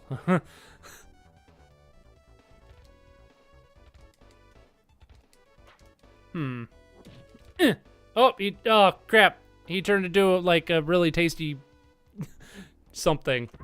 Damn it! I have not figured those guys out. The bosses in SNES Star Wars games are the exact same. Ah, yeah, I haven't played a lot of those. I did play Star Wars on the Game Boy yesterday. That was surprisingly decent. And then I played The Empire Strikes Back on Game Boy yesterday. That is horrible. That is one of the worst games I've ever played. Made by Ubisoft, which is probably how EA ended up with the license. Because Ubisoft totally screwed it up.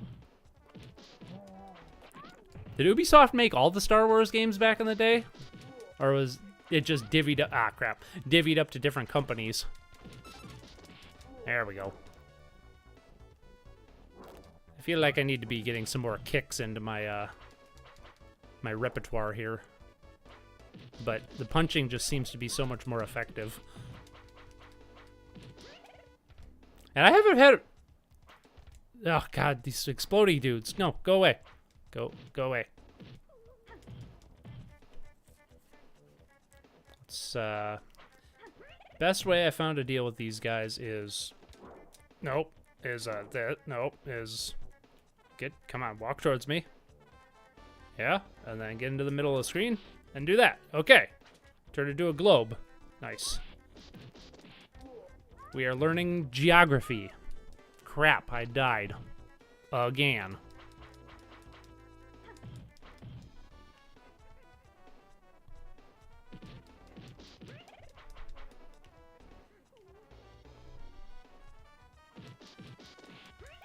I like these hopping dudes here.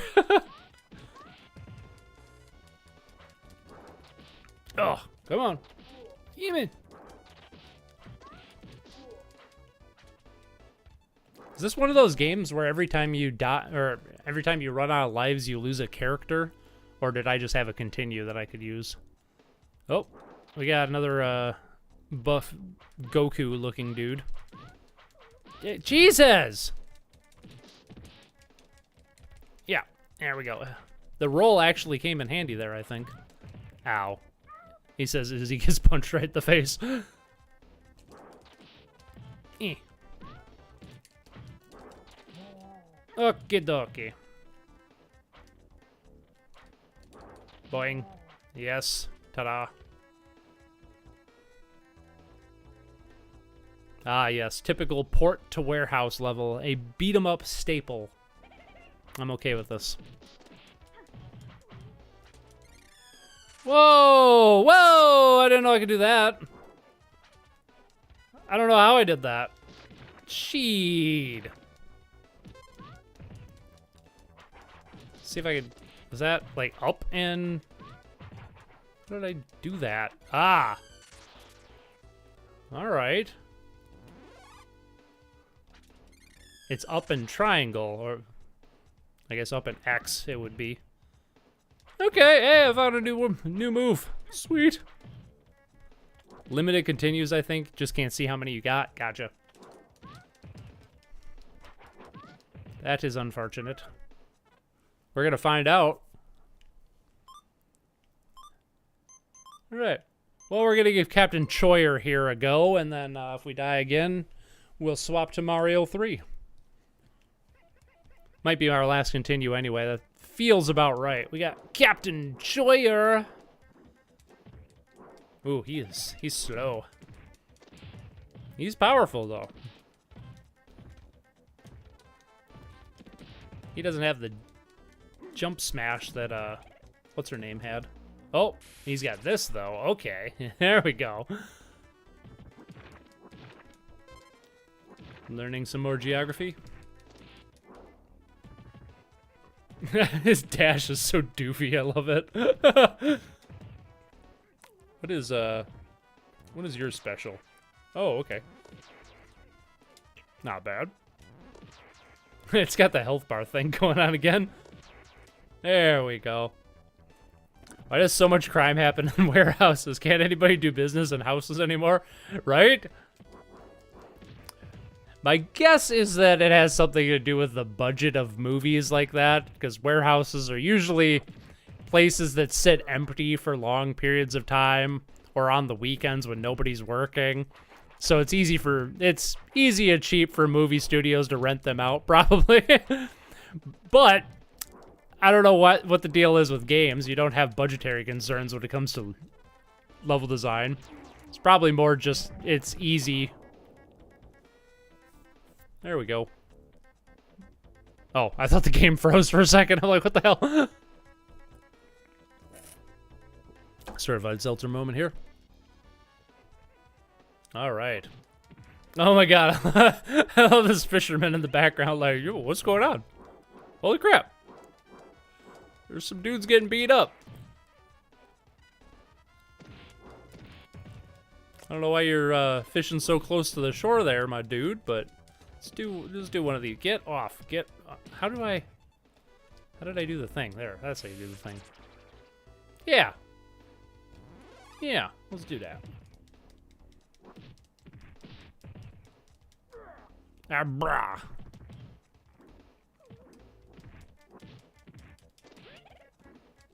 Boing. Ow. Boing.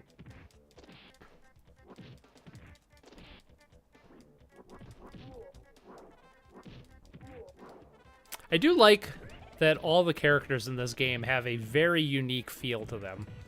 That's something that a lot of beat-em-ups try to do that, but I feel like more often than not, the characters all end up feeling the same, or there's one character that is like a complete standout as being better than all the others. Like Streets of Rage, like as much as I love that series, I can't speak for 3, because 3 does have some different characters in it, but the first 2 games, regardless of what character you play as, everybody kind of feels the same. At least in my opinion. Golden Axe is different, though, I guess. Golden Axe, all the characters feel different, but Tyrus is just, like, so much better than, I was gonna say Gimli. Not Gimli. Gilius Thunderhead.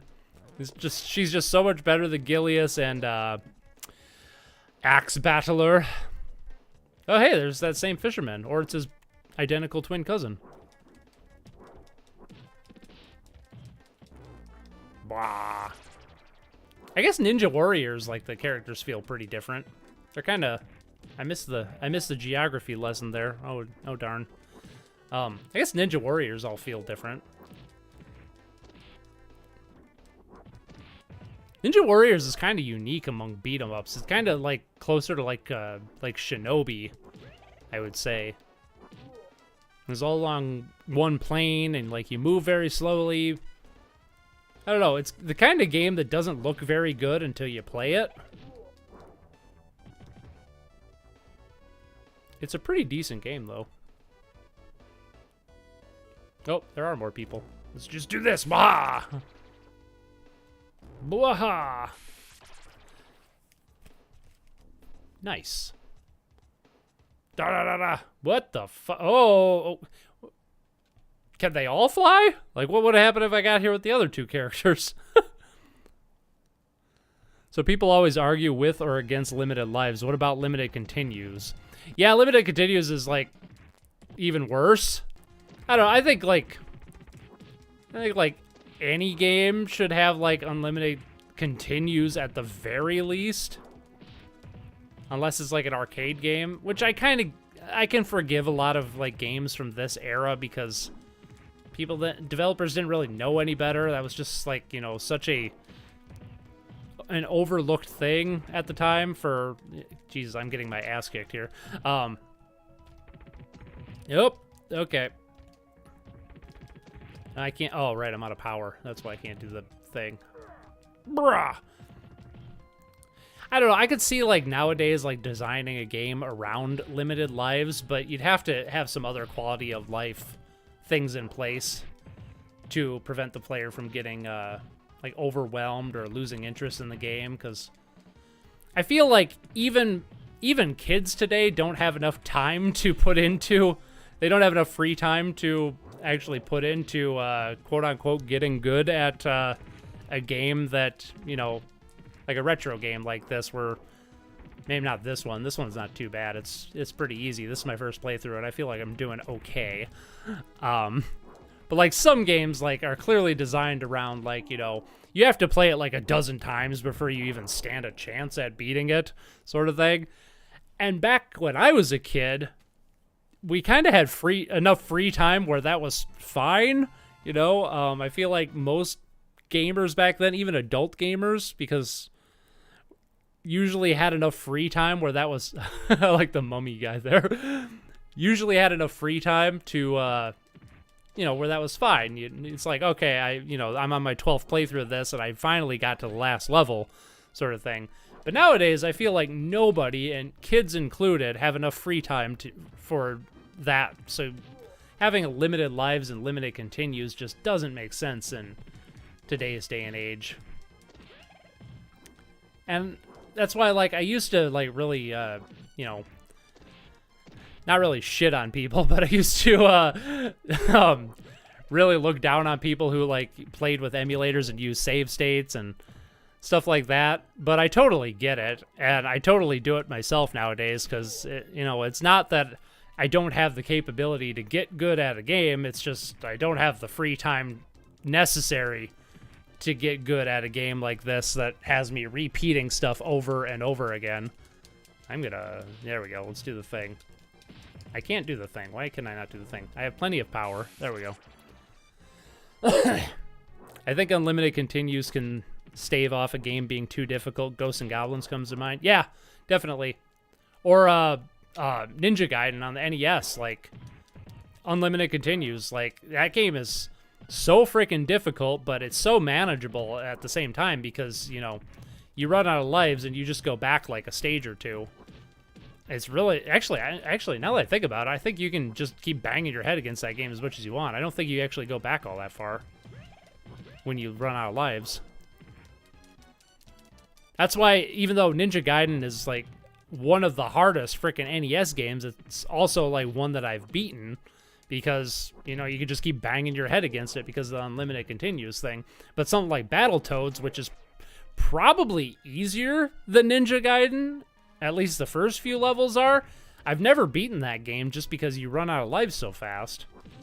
And because of that, you'd never have enough time to, like, practice and get good at it without having to replay previous levels. And yeah, I had patience for stuff like that as a kid, but I don't have the time or the ambition to do that anymore.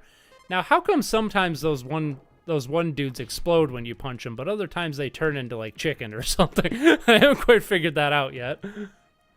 It helps when you can replay one hard stage over and over and get really focused. You can't do that for the speeder bike stage. Yeah, exactly. You can't do that for the speeder bike stage, as you once talked about. Correct. Yes, I did mention that. Now that you mentioned it, I forgot about that.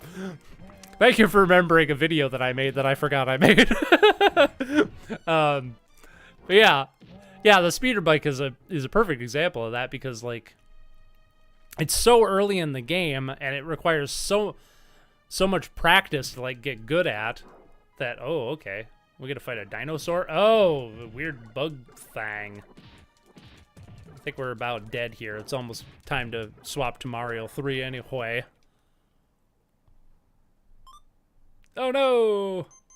Alright, well hey! Good choice, Danish.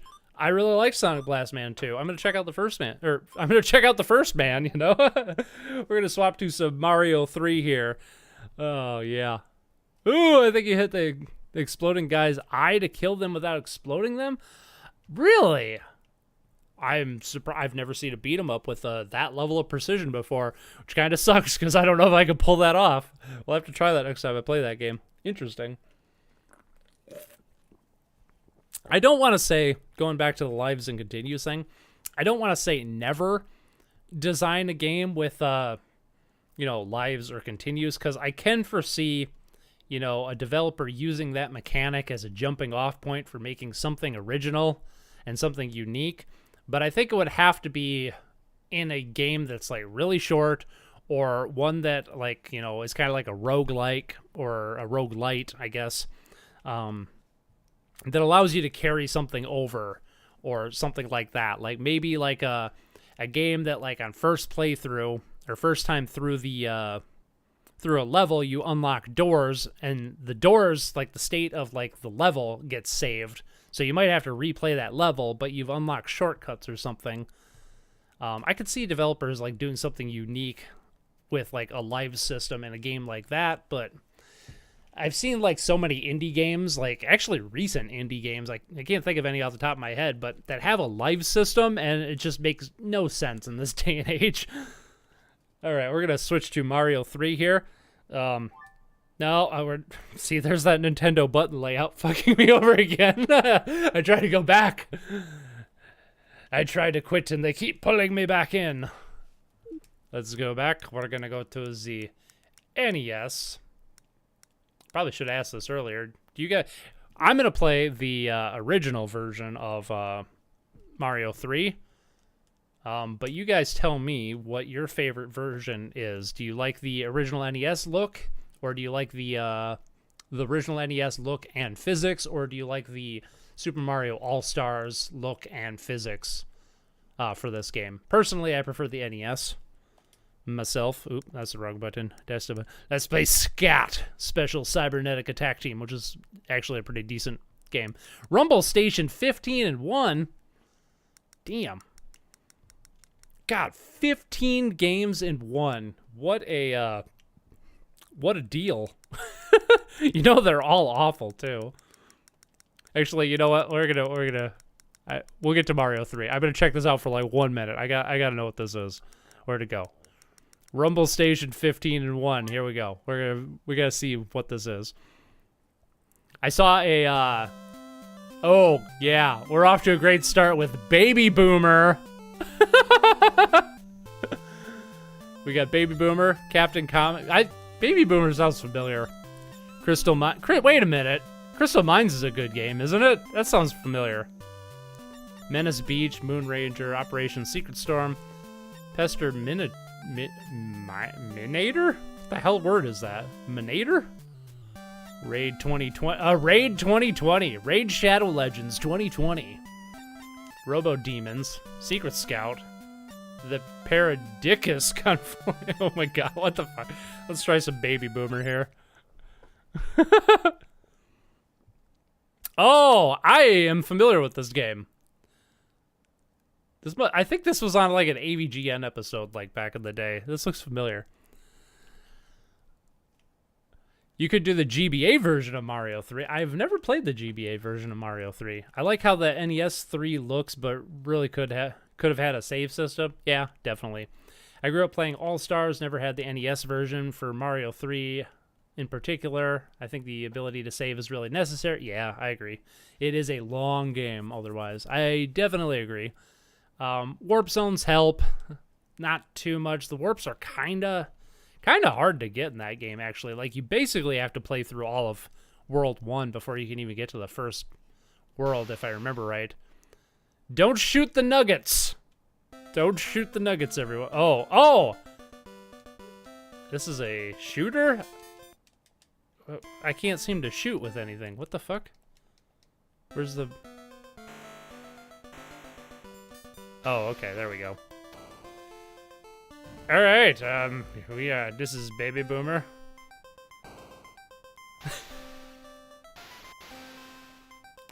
I got distracted by what I was assuming was going to be really Oh! Gotta hit the cloud there. Milk Nuggets. What the Oh, there's a snake there. So that's that game. Start a pizza for 5 minutes and I see Mario 3 changes a lot. I know, it's crazy, right? I don't remember this level of Mario 3. It's quite a bit different than I was expecting. What happens if I let the baby go down the hole? I like how he pauses briefly. Yeah. Woo! Okay, well that's Baby Boomer on the Rumble Station 15-1. I do want to... I already closed out. Never mind. We're gonna play. You know what? I think we're gonna take Colin's tip and play the GBA version, just because I've never played it before.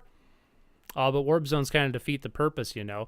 I meant like as like a way to get back to where you were in previous. That's the only way I ever used warp zones in Mario games, is like to get back to a level that I quit on. That's what I was getting at. Not to cheat. Yeah, that totally defeats the purpose.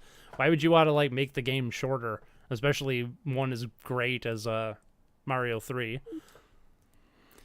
Got to play all the stages to get the full experience. Yeah, but you don't need to do it all in one sitting. Yup, definitely. All right, GBA. We're going to do that. Which means that Lady Saya. Why did I favorite this game? I don't even know what this is. Anyway, that's enough experimentation. Let's go here. That's the wrong button. We're going to S's. S. La, la, la. GBA version is basically the SNES version, but with worse colors. Okay, maybe we shouldn't play it. I guess that's fine. It's fine. We're not gonna like play through the whole thing anyway, so probably not. Super. Oh, there we go. Let's play one of the 8 fucking Shrek games on here. Holy crap. Soccer Kid. Super. Oh, I see. Yeah, I agree. Warping helps you get back to where you are, although you have less items for the end game. True. That is very true. I had not considered that. All right. Super Mario Advance 4 is Super Mario Bros. 3? That's confusing. No. Fucking Nintendo controls messing me up again. All right, let's see this SNES version, but with worse colors. Probably worse audio, too, because the GBA formatting save data. Oh, my God. Do not turn the power off. Don't do it. Ooh, different opening, though, which I guess makes sense. Yeah, it does just straight up look like the SNES version. I don't know, the colors don't look so bad, at least on the title screen, although they probably optimized it for the title screen, if I were to guess. Interesting. Yeah, I didn't play, like, any of the Super Mario Advance games on the Game Boy Advance.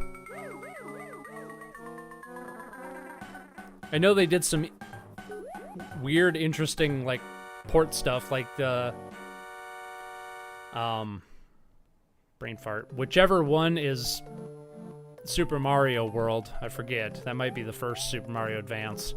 I always hear people say how awful that is in comparison to the original because the camera isn't as good and it's crops in a lot worse, or a lot more. The GBA versions are all decent enough, besides Screen Crunch and Super Mario Bros. 1. Aha. However, in Yoshi's Island, red coins look the same as yellow coins. Okay, yeah, that's confusing. Super Mario Advance 4, Super Mario Bros. 3. Multiplayer? Oh, probably like, you know, old school. Switch back and forth. Got it. Oh, we can play Mario. Whoa, Mario, you got a lot of animation frames there, my friend. Yeah, now you're a Luigi. Okay, that's kind of nice. I like that. Let's play some That's the wrong button. Man, they bit crunched the crap out of Charles Martinet's voice there. That did not sound like him. It's the stage play game.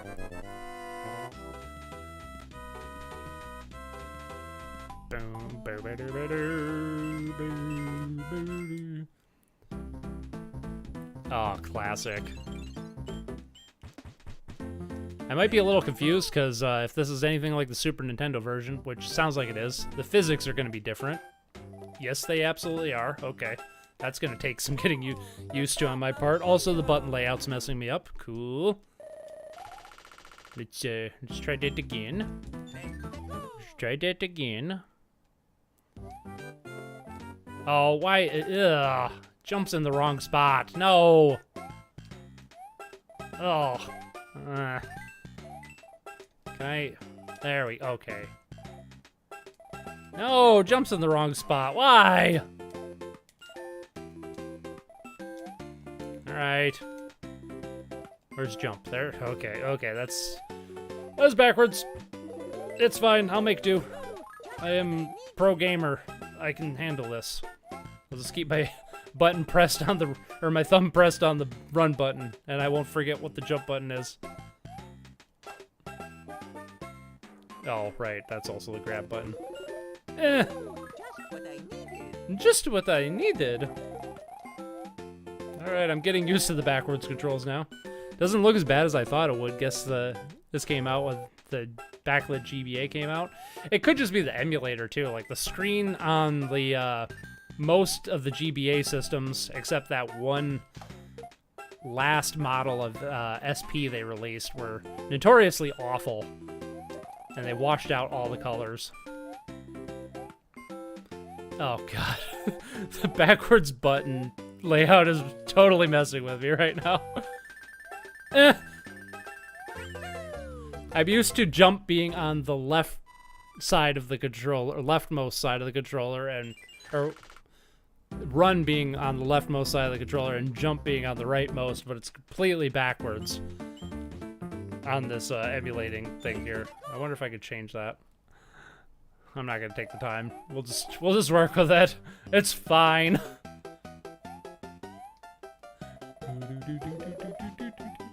I do like the backdrops in this version of the game, because like I kind of like the wider aspect ratio too for the Game Boy Advance aspect ratio. It's kind of nice. Gives this game a little more breathing room. I also wasn't expecting much from this version of the game, but I'm pretty impressed so far. I might actually prefer this over the Super Nintendo version, just because of the increased aspect ratio. Like, they actually extended the screen out. They didn't stretch it. So you got more breathing room. It's really nice. You probably lost some resolution on the top and bottom, but you don't need as much. Hey, Matt, what's up? Hey, I know this game. It's the Game Boy Advance version of the Mario. Didn't the GBA have a 32-bit RISC processor? I don't know for sure. I always hear people say it's basically a portable Super Nintendo with a worse audio chip. Some games... Tube sock! Some games are on par with, if not have better graphics than the SNES, right? Maybe? I don't actually know. I'm pretty sure, and I think this is what Tanish was alluding to earlier, I'm pretty sure the Game Boy Advance has fewer colors than the Super Nintendo does. It might have a better processor, though. That could be true. The audio is cutting out, so that's nice. I could do the skip there. Why is the audio freaking the hell out? Come on, stop it. Fucking emulation. This is actually the version you play. Oh, yeah. Yeah, it probably is. We're playing the Game Boy Advance version. Hey, Matt, guess what? My RetroPie died. So it's a good thing that I put all of my ROMs on the Steam Deck we were playing with yesterday. Ta-da! I started the stream a little late because of technical difficulties. You know what it was? The RetroPie was working as of yesterday when I turned it on. And in between turning it off and turning it on for the stream today, I put the ROM for Sonic Blast for the Sega Master System on here. Because for the last 3 weeks, or last 4 weeks, whatever it's been, we've been wanting to play Sonic Blast. This is the most any group of people on Earth has ever wanted to play that horrendous game. So I put that ROM on my RetroPie so we can play it today. And I cannot confirm, but I'm pretty sure it killed my RetroPie. So yeah, that game is cancer. It is the video game equivalent of cancer. Oh yeah. I'm gonna blame it on Sonic Blast. Now that I think about it, that's the only variable that has changed between last night and this afternoon when I tried to play it.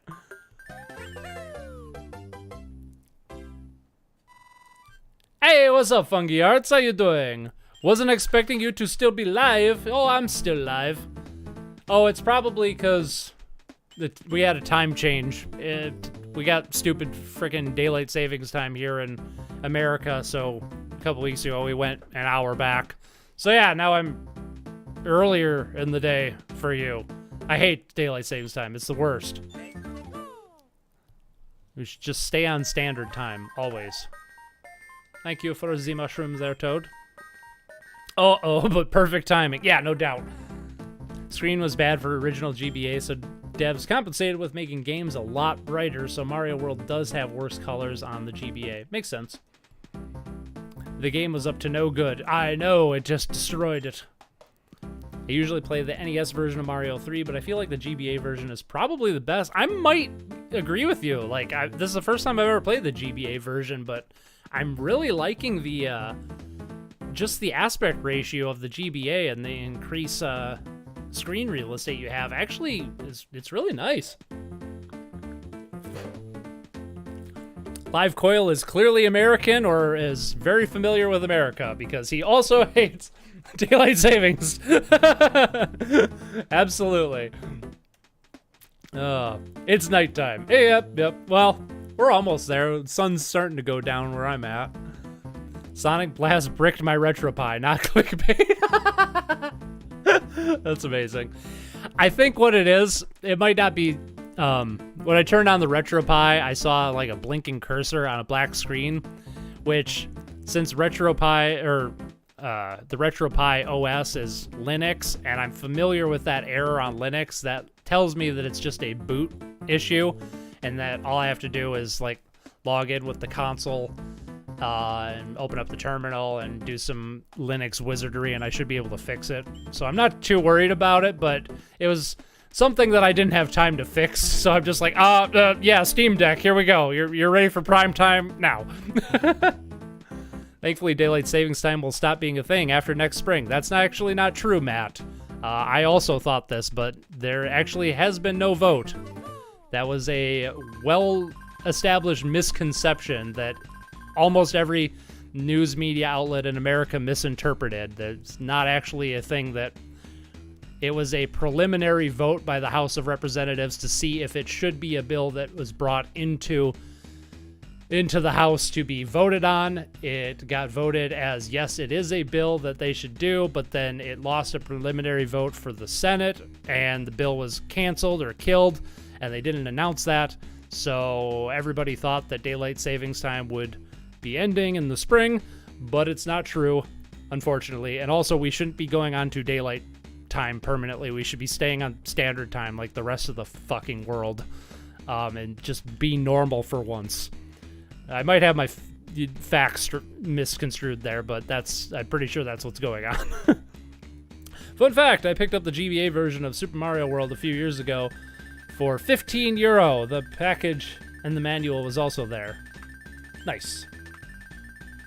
I was hoping I could be a badass and do that without looking, but it didn't happen. Sonic Blast is the hot new creepypasta game that only works once and destroys the hardware you're playing it on. Absolutely. Here we go! Hey, what do you know? I'm actually used to the backwards-ass controls suddenly. Interesting. Oh.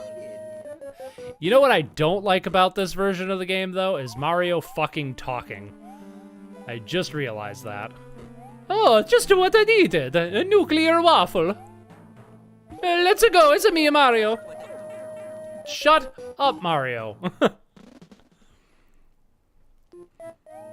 Objectively, characters talking every single time you pick up an item is just the worst. I don't care what game it is. It could be a great game like this, and you could just annoy your players.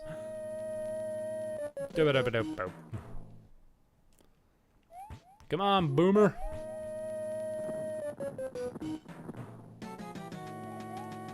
Boink. Boink. Boink. He's so difficult. Oh my god. By the way, time to dump my opinion about Sonic Frontiers. Oh yeah, bring it on, Funky Arts. I love it. My only problem is the cyberspace stages and pop-in, lol. I've heard a lot of good things with Sonic Frontiers. I was going to buy it, but then I dropped my entire savings on a Steam Deck instead, so now I'm poor. And then the last $60 I had, I bought Pokemon with. So yeah. Ta-da! I should have got Sonic Frontiers, because I have a feeling it's better than Pokemon. Oh, yeah. The voice is kind of annoying, but it's not as bad as Link on the GBA port of Link to the Past. Wait, does he talk in that? I don't remember that. That was how I originally played Link to the Past. A Super Nintendo version is much better than the GBA version for A Link to the Past. I think I just skipped the save there. Bow, bow, bow, bow. Flipping over cards, doobie-doop, doop, doop, doop.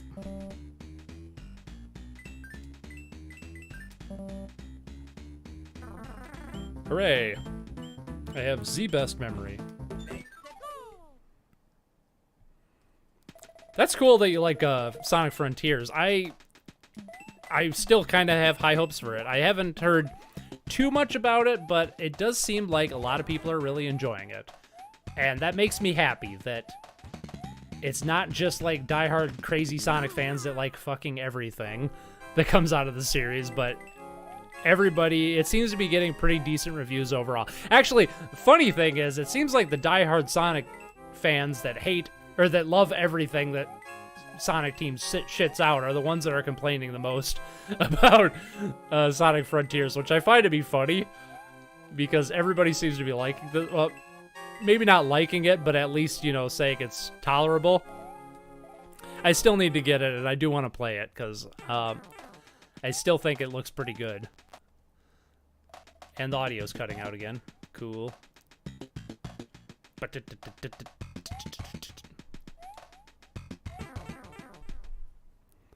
People seem to like the new Pokemon, but also a glitchy mess. It is a glitchy mess.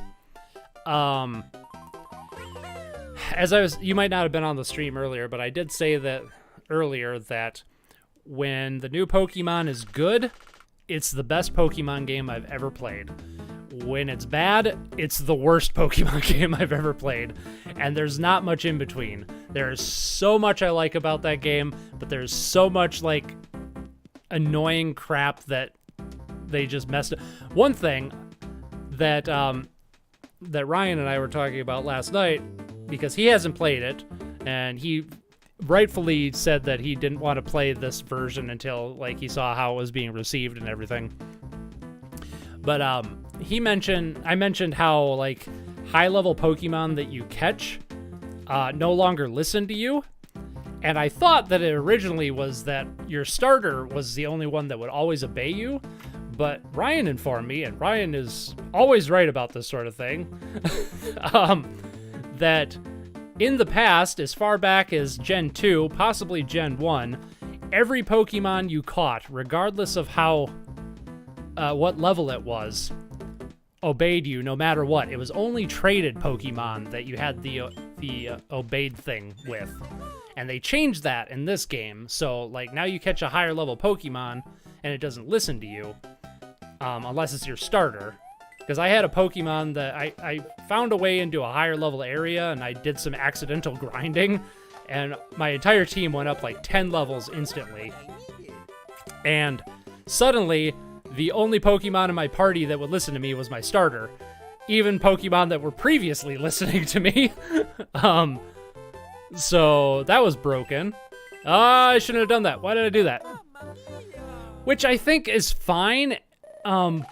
in like a traditional Pokemon game, but seeing as this is an open world that wants you to explore as much as possible, I think it's like the complete opposite of what you want to do for this kind of game. Like, you want your players to be able to go anywhere and do anything, and that's not... I don't know, I guess that's what it comes down to, is this game is a lot more on rails than everybody thought it was going to be, including me. And the advertisements say, like, you know, go anywhere, and that's technically true, but because you still need to get gym badges and because you still need to worry about Pokemon level caps or leveling up too fast and them not listening to you, you're kind of forced onto rails, even though it's an open world game, and that sucks. So I don't know, when it's good, it's the best Pokemon game I've ever played, but then I'll hit a wall where I just can't proceed anymore until I go and do the stupid proprietary bullshit and story stuff and battle with rivals and all the crap I hate of like Pokemon games of like the last 5 generations. So that's where I'm at. I'm gonna see it through all the way to the end. I'm gonna not, like, you know, I'm gonna try to avoid like other people's videos on it and stuff like that, because I want to formulate my own opinion. Maybe I'll do a quick video on it, no promises, after I'm done, but yeah, I don't know. I keep going between this game's amazing and it's incredibly disappointing. That's my feelings on Pokemon. I actually really like the new Pokemon game despite having played since Red and Blue, though they're clearly not without flaws. Honestly, the graphical glitches and stuff that you were mentioning earlier, those don't bother me. You know, it's funny. I had a gym challenge. I did a gym challenge last night, and after I completed it, the lady who was overseeing the gym challenge, her eyes were crossed in the cutscene, so she's like, "Hi, how are you?"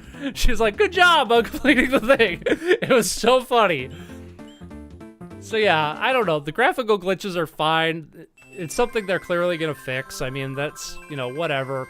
It's not affecting the gameplay any, so I can live with it, but I do find it funny that Nintendo allowed a game to release in this state, because it's been a long time since Nintendo has allowed a game as sloppy as this to like be released.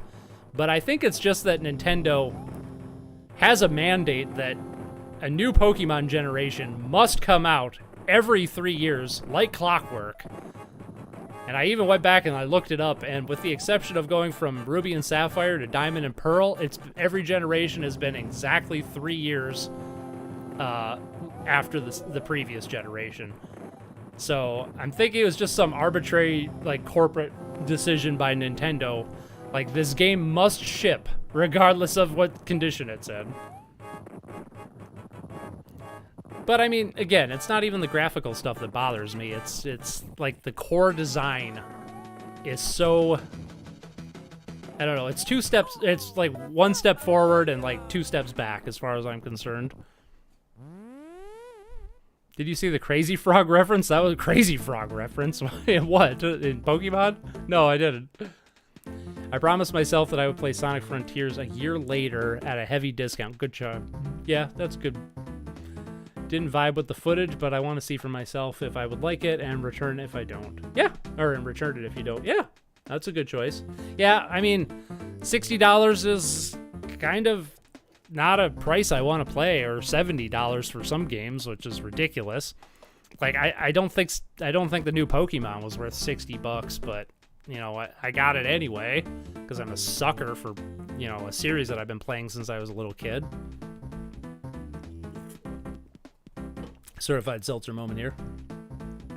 Yeah, the whole Pokemon obeying you thing was to prevent new players from trading with others to get high-level pokes early, getting badges granted higher-level Pokemon obeying. That's fine, but just don't make it so, like, in your own game when you're playing by yourself, that's a factor, because that's not how it was in previous generations. So, like, why would they do that? Especially for a game that really, you know, doesn't benefit from that at all, and actually just makes it actively worse.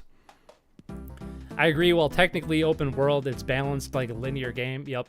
Or at least a game with like 2 paths. Yeah. But I mean, when I'm like wandering around and figuring out stuff for myself, and the game like lets me do my own thing without interrupting me every like 5 minutes, it's magical. It's beautiful. It's everything I've ever wanted in a Pokemon game. But then eventually I'll hit a wall where I'm forced to do some arbitrary bullshit I don't care about, or at least want to do but don't want to do at that moment in time. Because that was kind of my thing, is like I'd get to an area where there's a whole bunch of Pokemon, and then I'd I just want to like spend time in that area messing around, but I'd end up grinding so much just in the act of catching Pokemon. What the fuck? What? You can quit out of those? Interesting. Oh, right, the ship. Duh. I gotta go find the ship. Right. Sorry, I know how to Mario. I'm too busy bitching about Pokemon, I guess. But then eventually I'd like be in an area so long that my team would level up too high, and that I'd be forced to go do some gym battles solely with my starter, because that's the only one that'll listen to me.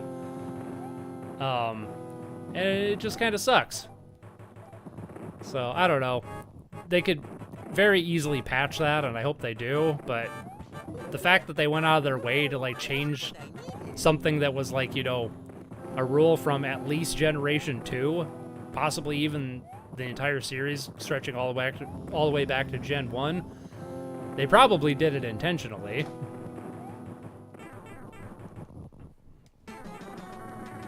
I'm gonna beat this boss and then I'll catch up with the chat. Boing. Boing. Bitch, gotta catch that one, gotta catch it! Right. Bro, now we gotta get Sonic, and now I want a new Mario game. Yes. Well, it's sad because Pokemon Legends Arceus was pretty amazing and not so glitchy. Yeah, and see, that's the thing. Pokemon Legends Arceus wasn't really what I wanted. I wanted, like, a typical, like, go gym battles and, do awesome stuff. Typical Pokemon stuff, but I feel like Legends Arceus was closest to what I wanted. It just had too much of a focus on the catching mechanic and not the rest of the Pokemon stuff that I like. So, yeah. Not a huge Pokemon fan. Oh, I skipped one. $60 sounds bad. Imagine where I'm from, games cost like $90. Yes, the Australian dollar is losing so much value. Yeah, Australian games have always been more expensive, even adjusted for, like, conversion rate and stuff like that. You guys have always gotten the shaft with game prices, which I'm sorry, that sucks. Yeah. Not a huge Pokemon fan, but the bugs are so funny. I would really like to play it, but not for $60. Yes, I agree. I am laughing my ass off at the graphical bugs, but it's still not worth $60. I think the open world should have made it so wild Pokemon have level scales with your highest Pokemon. That would have been a good mechanic. Instead of having Pokemon way out of your level in 90% of the map that you basically have to go one way. Yeah, I kind of like the Dark Souls Elden Ring vibe, though, of enemy levels are set from the beginning. It's different in Pokemon, but I don't know, when I had the ability to level up like 10 levels in less than 10 minutes without even trying, it's really easy to catch up to a higher level. So I think what they should have done was have all the Pokemon in the world be a set level, and you could go wherever you want, but then the gym battles scale with the player. Because, I don't know, I just think that would have, or maybe instead of the gym battles, scaling with the player, maybe make it so you can only fight certain gyms with a certain level of Pokemon, which would encourage you to go out and catch more Pokemon and experiment with more Pokemon, rather than just relying on your starter Pokemon or your favorite Pokemon that's like 20 levels ahead of everything else and beast moding that. Imagine like walking into a gym and trying to like do the gym challenge and then being like, your Pokemon are too high a level, you have an unfair advantage. Come back with some weaker Pokemon and let's see what you're really made of. How much more awesome would that be? And then you can have like the Pokemon out in the world be set to whatever level, and then it's up to the player to, you know, up to the player's own volition. Like, if you want to take the time to grind so you can go to high level areas before fighting any of the gyms, you can do that. Or if you want to take the time to go level up by fighting gyms or following the quote-unquote intended path, you could do that too. It's the kind of game that should let the player, you know, it's so close to being the kind of Pokemon game I've always wanted, where you can play it in whatever fashion you want, but it's also not there enough that it makes it it makes it really annoying to me. I have a friend who lives in Australia, and he's been working like 3 jobs lately to avoid for dental surgery. Yikes. God, sounds like the healthcare and dental system in America, but worse. Even worse. At least you only have to work 2 jobs in America to pay for your dental bill, not 3. Also, if you connect a second controller to the Switch and hit the stick at the same time in Pokemon Scarlet and Violet, you go faster? Wait, what? Wait, what? Oh my god, that's another thing. Is like, that's hilarious. I'm gonna try that later. That's another thing that bothers me. Like, your ride Pokemon that's supposed to make it so you can, like, travel the open world faster is barely any faster than just walking. Ugh. I was just like, alright. There we go. Let's see if I can get this now. What did I get? I got the shroom. I get the shroom. Oh, I think I fucked it up. Damn it. I think the last Sonic game that cost $60 was either 06 or Unleashed. Oh, really? Wait, I thought... Oh. No, I'm pretty sure Sonic Forces was full priced. Because I remember bitching about paying for that. Maybe... Now I'm not sure. Boing. Yeah, but hit both sticks. I'll just, like, tape one of the sticks down, and then I only have to use one controller. I mean, obviously. That's the way to do it. Oh, you have to hit both sticks. Oh, okay, I see. Gotcha. Yeah, that's what I could do. Just, I'll tape the second controller so it's, like, pushing whatever direction. And then I'll win, right? That is hilarious that there's such a big glitch like that. Oh, my God. And the audio is cutting out again. We haven't played a lot of GBA. Have we played any GBA games on emulation before on this? I don't actually remember. I remember Sonic Forces was like $45. Really? I guess I don't remember. Boing. Bow. Forces was €40. Your ride Pokemon isn't faster than walking? Well, it wasn't. I mean, it's slightly faster. Very slightly faster. And it can kind of jump in, like, the most wonky, broken fashion I've ever seen. Like, I don't know how they had, like, such great ride Pokemon in Pokemon Arceus and then completely shit the bed on this one. It's hilarious.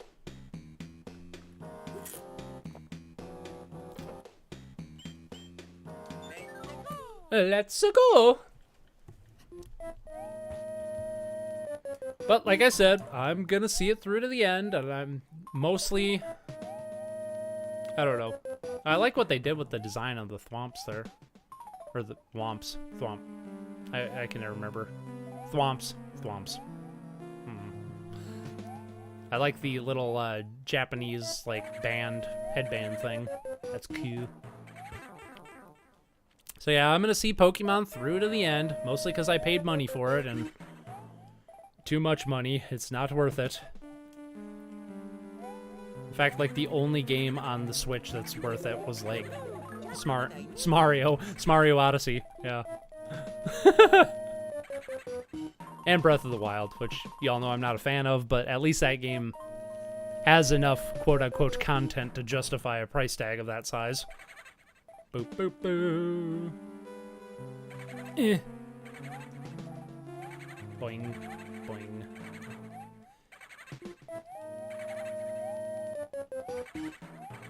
I gotta say, I'm really enjoying the GBA version of this game. A lot more than I was expecting. This might, in fact, be the definitive Mario 3. I can't believe I'm saying that, but damn. It's right there in front of my eyes. It plays so well. I feel like they adjusted the physics a little bit from the Super Nintendo version because I always get messed up when I played the All-Stars version of Mario 3 because the physics just feel so slippery in that game. I don't know. And they're definitely a lot more stiff on the NES, which I'm used to because that's how I played the most, but I think they found a nice happy medium for this. I'm not sure. Maybe I just adjusted to this kind of physics for Mario, but yeah, I'm blown away by how good this version is. He's good. Other than the talking all the time. I still hate that, but I'll give that a pass. Boop, boop, boop. Oh, no. Oh, mamma mia. Let's go. I used to joke with my siblings that Mario was saying, Mexico. Nice. That's funny. Only Pokemon games I've ever gotten into are Pinball and Puzzle League. Nice. I mean, at least that does fix a complaint about Pokemon I had, and that how slow your character is. Yes. No doubt. The content to price ratio is a strange argument. I agree. I know I said that earlier, but it kind of doesn't hold true for most games. Let me rephrase that. Because now that you pointed it out, I don't agree with what I just said earlier. It holds true for Breath of the Wild because it has enough... I don't know how to describe it. There's a difference between amount of quote-unquote content and amount of quality content, I guess. There's more going on in Breath of the Wild than there is in like an Ubisoft open world game. Because an Ubisoft open world game, technically speaking, would have more content than something like Breath of the Wild, but most of it's garbage, and most of it's tedious bullshit tasks, and most of it is stuff that any reasonable person would ignore anyway, except diehard weirdos who have to 100% everything, which I used to be one of those, not gonna lie. So yeah, there's a difference. But yes, I think there is a certain amount of... I don't know. I guess it comes down to replayability, really. Like, because you can have a short game, like a game that's like 5 hours long, that costs a certain, like, say, you know, let's say like a 10-hour game. A 10-hour game costs $60, but that 10-hour game, you're going to play it over and over and over again because it's really good. It's worth $60, but a 10-hour game that you only play once and it's just okay, that's not worth $60, not in my opinion. And then, like, you know, something like, I mean, there's a good example, like, you know, something like Pokemon, like, the last 5 Pokemon generations, I've never gone back and played. I've only wanted to play them once. And at least the last 2 generations, which were on the Switch, had a full $60 price tag, are not worth it. They just weren't. There's not enough meat on the bone, sort of thing. I mean, I paid full price for DMC5 and Bayonetta, and both of them are incredibly short, and I don't regret it. Yeah, exactly, but that's a good example, because how often have you replayed them? You've probably... Those are the kind of games that you want to replay over and over and over again. Just by design, at least when they're good. Like, you know, there's a reason that those kind of games have so many difficulty settings and so many, like, style points, and, you know, it's the kind of game that you want to come back to over and over again. So you're right, and I agree with you on that. But there, yeah, it's some ambiguous, like, thing. I don't know. I still don't like Breath of the Wild, personally. I think it's okay, as I've said many times. It's not my cup of tea, but I do also think that's worth $60, just because I feel like there's enough meat on the bones, and I feel like a person who enjoys that game, which I'm not one of them, but a person who does enjoy that game will get their money's worth out of it, sort of thing. I don't know. Mario 1, 2, 2, and 3 and World are just comfort food in terms of Mario games for me, no matter the version. Yeah, that's a good point. I don't think games need to have replayability to be worth the money.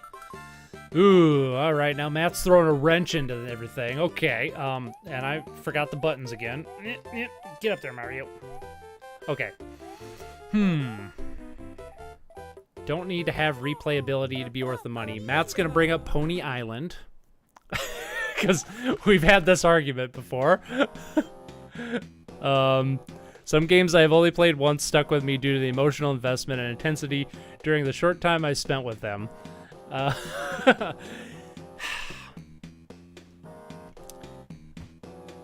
Matt, do you think Pony Island is worth $60? Let's put it that. Let's start there. I'm assuming you're thinking Pony Island. I was going to. Yes, I knew it. Pony Island is a good example. Great game. I've only played it once. But do you think it's worth $60? Great game, strong emotional connection. It was one of the best games of that indie generation. I don't think it's worth $60 though.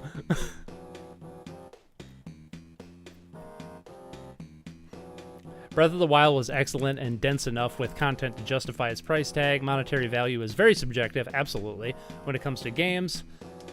Nights into Dreams lives on for its replayability, not gonna lie. Exactly, yes. Because, like, Nights into Dreams is, like, 2 hours long. Even on your first playthrough when you don't know what the hell you're doing. But I've replayed that game so many fucking times. Because it's so good.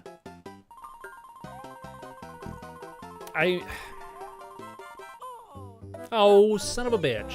I hate this level. I always have. God, that is a really hard question. Yeah, that's kind of what I'm thinking. Like, where do you draw the line? It's exactly like what, yeah, it's exactly like what Live Coil was saying, is like monetary value is very subjective.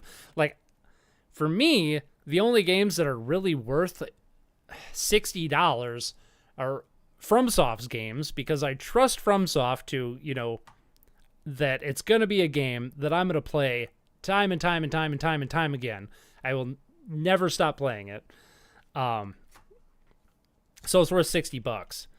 Super Mario Odyssey is a game that I was comfortable paying $60 for, even though I didn't like it at first, but now I've replayed it like 3 times, and I'm definitely going to play it again in the future because it's one of the best 3D platformers ever made. I think it's worth the price tag. And even though I don't like Breath of the Wild, and I've only gotten like 3/4 of a playthrough, it's only gotten 3/4 of a playthrough out of me, I still think it's worth that because I think somebody who does like that game is going to have a lot of, you know, does have that replayability value. I don't know. For me, replayability is a massive thing. Even like Pony Island, which I like, and I know like the message of Pony Island is don't ever play it again, sort of thing. But it's also been so long since I played it, I don't really remember anything about it, so I want to replay it and experience it again. But I also get what Matt's getting at, because he's talking about it from like a, you know, we've had the same conversation before, like it's an experiential thing. Like, you pay the price of admission for a good experience, and then that's all you get.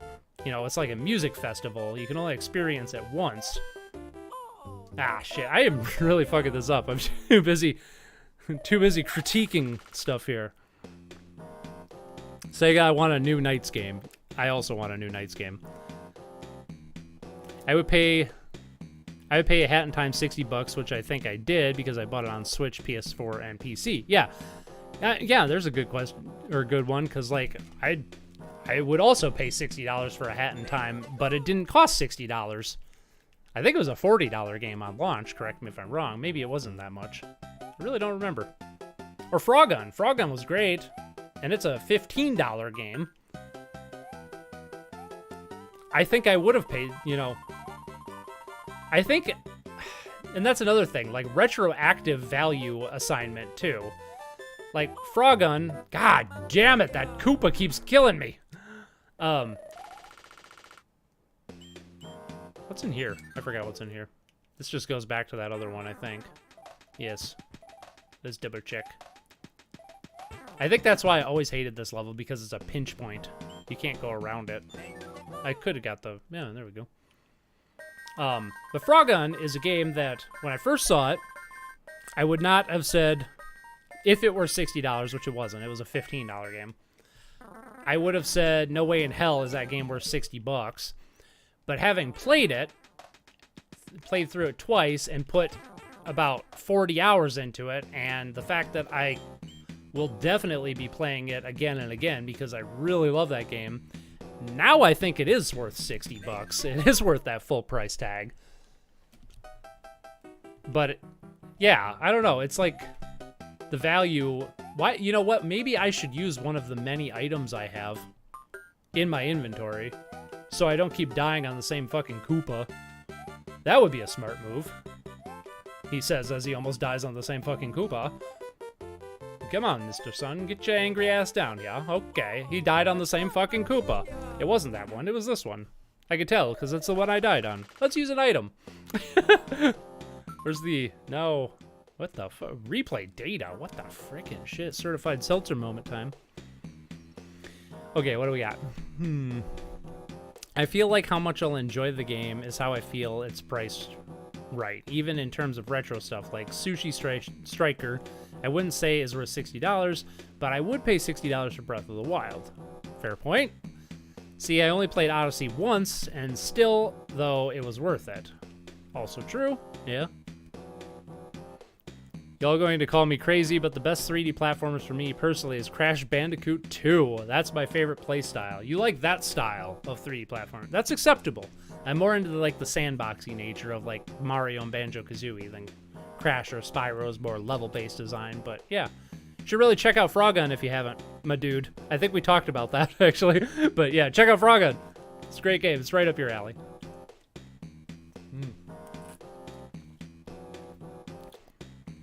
Even in terms of rare stuff, I still feel like the price depends on how much you'll enjoy the game.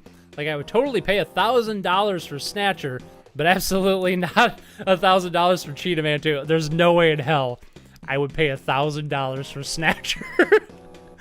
I've never played Snatcher, but I really doubt. I can't think of a single game I would pay $1,000 for. I see what you're getting at, though.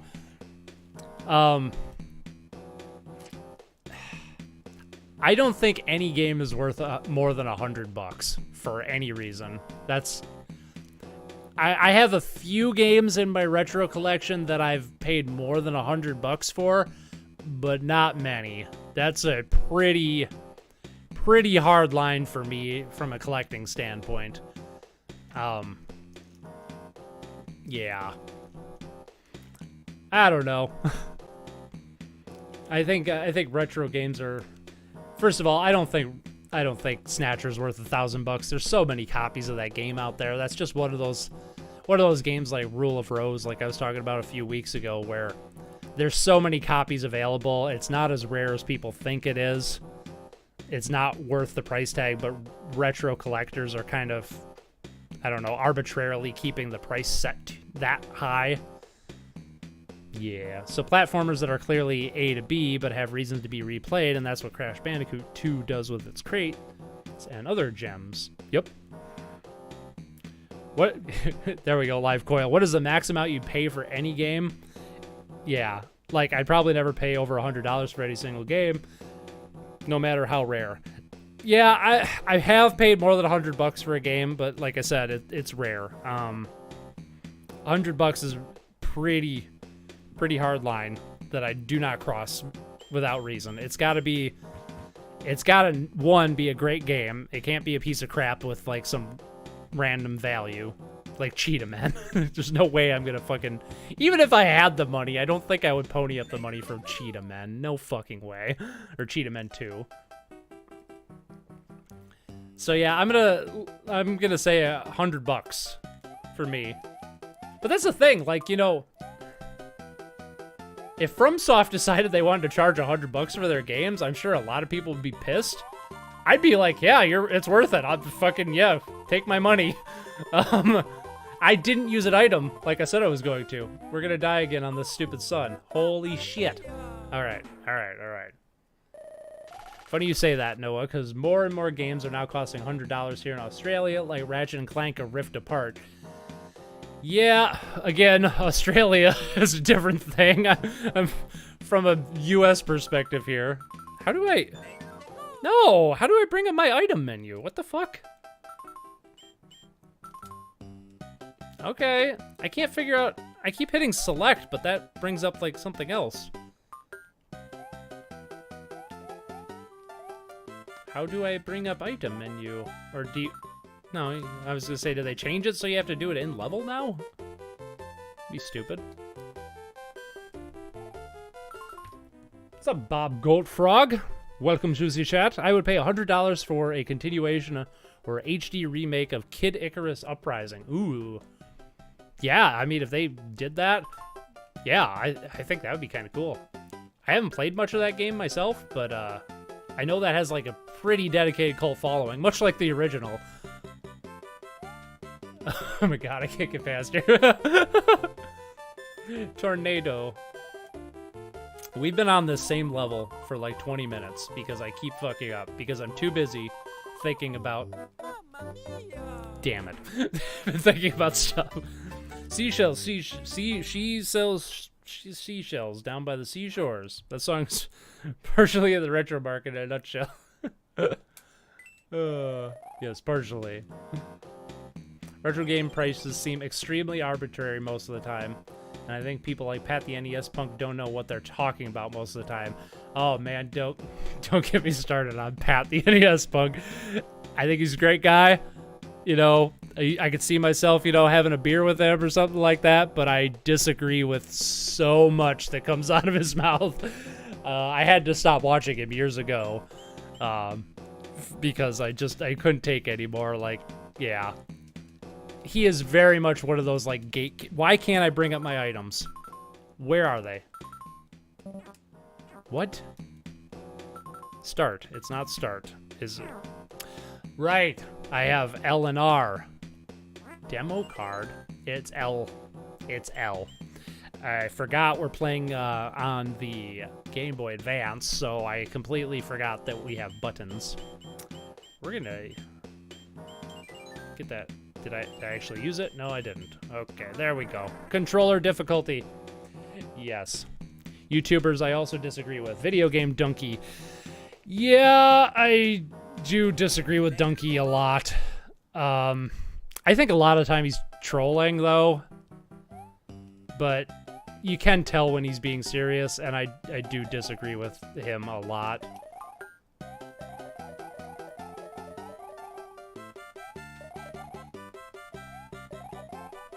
Boing. Boing.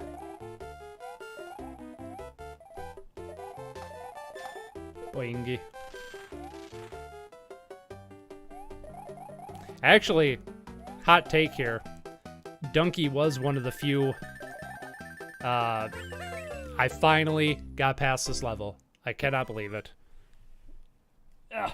Donkey was one of the last remaining gaming YouTubers that I actually was subscribed to. But I realized that, like, the last year of his videos, I really haven't been enjoying. I don't know. It's just kind of like... He just kind of has, like, a different style of... I feel like half the time he's doing shitposts now, whereas, like, a few years ago, he was doing, like, actual, like, good, like, you know, funny reviews of games and stuff, and actually promoting interesting indie games. But lately, it's just been, like, you know, like, how many videos has he done on, like, playing Among Us in Fortnite, or, some like really crappy like Steam game that nobody gives a fuck about or something like that. And I get it, it's his job, and you know, he's got to keep the clicks rolling and stuff like that.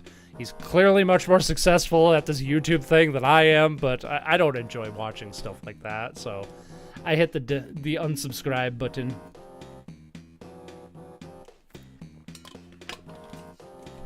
Oh my god, no, go off on Pat. No, spill the tea. I used to really like Pat the NES Punk. And I used to really like the whatever podcast he has with Ian. I like Ian a lot more than Pat. It is Ian, right? His friend that he does a podcast with. I like him a lot more than Pat. Still not big on him either, but I unsubscribed from them because they are very much gatekeepers when it comes to retro games. Kind of like what somebody was saying, I forget who, about like keeping... They're the kind of people that keep like the value of retro game prices high because they talk about retro games as if they're like really rare, or there's some like, wow, I thought these cactuses were like something that would hurt me, but no, they're in the background. Talk about like talk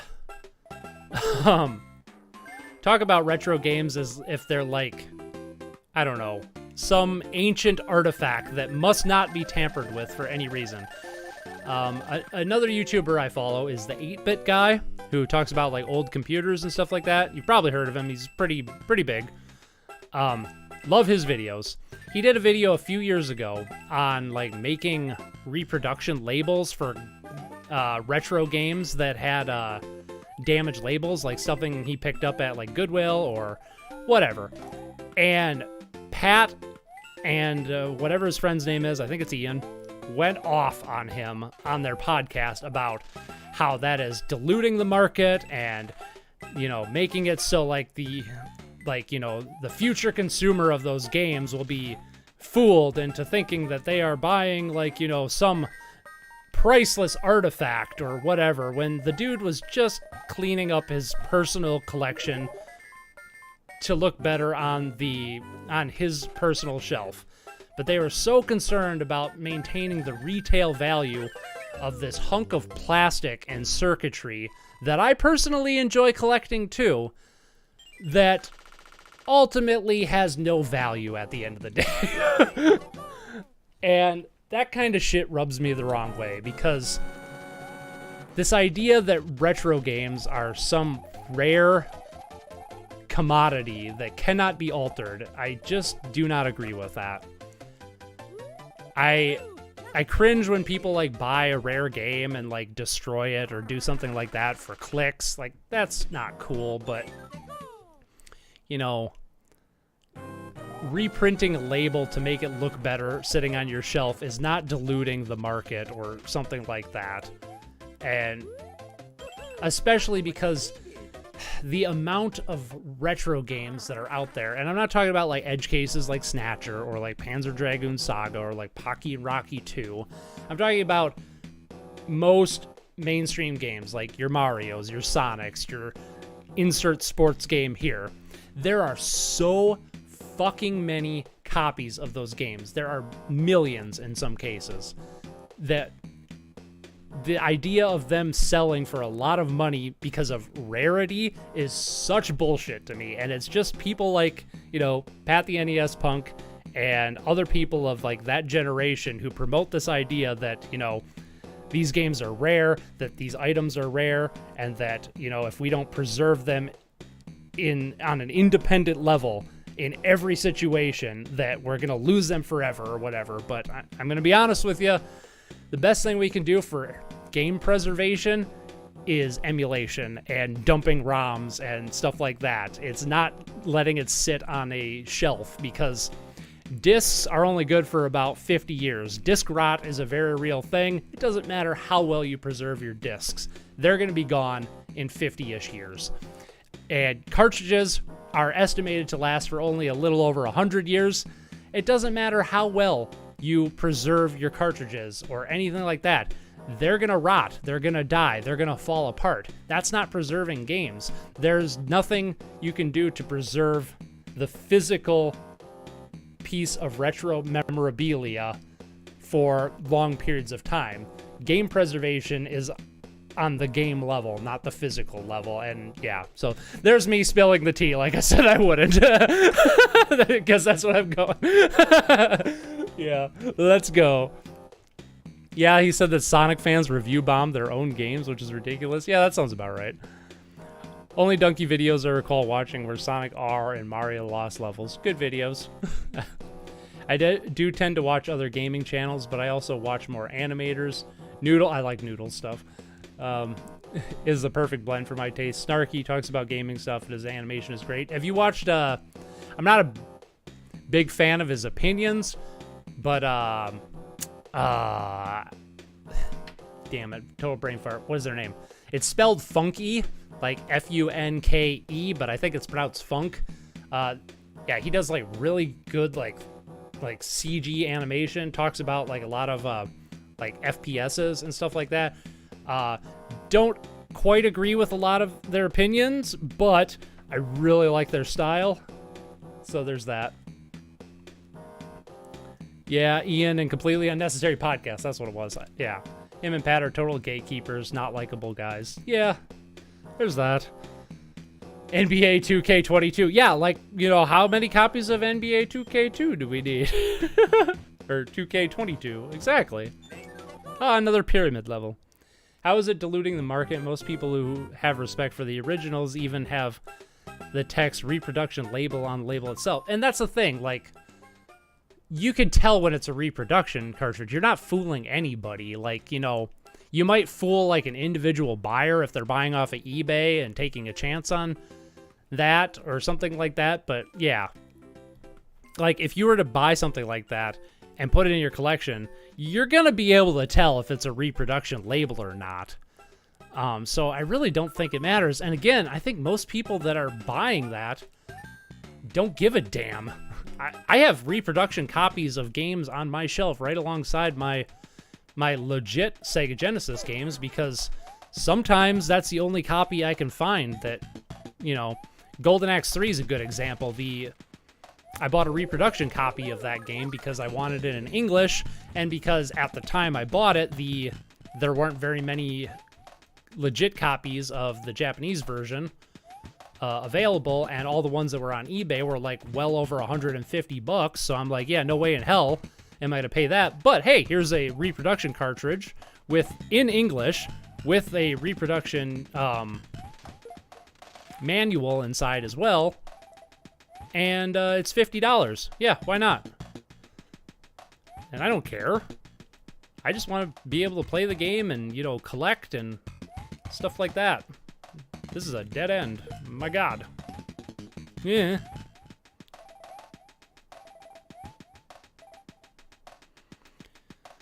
One thing that publishers can do is have limited runs, like what Sega did with Yakuza, or Square Enix still selling PS2 games on their site. You just really have to go through the site. Yeah, there's that. Thank you for the whole spiel. You're welcome. Totally agree about your point about game preservation being on the game level, not the physical. Yeah, that's honestly the main reason I got a Steam Deck, is because it's an emulation machine. It is.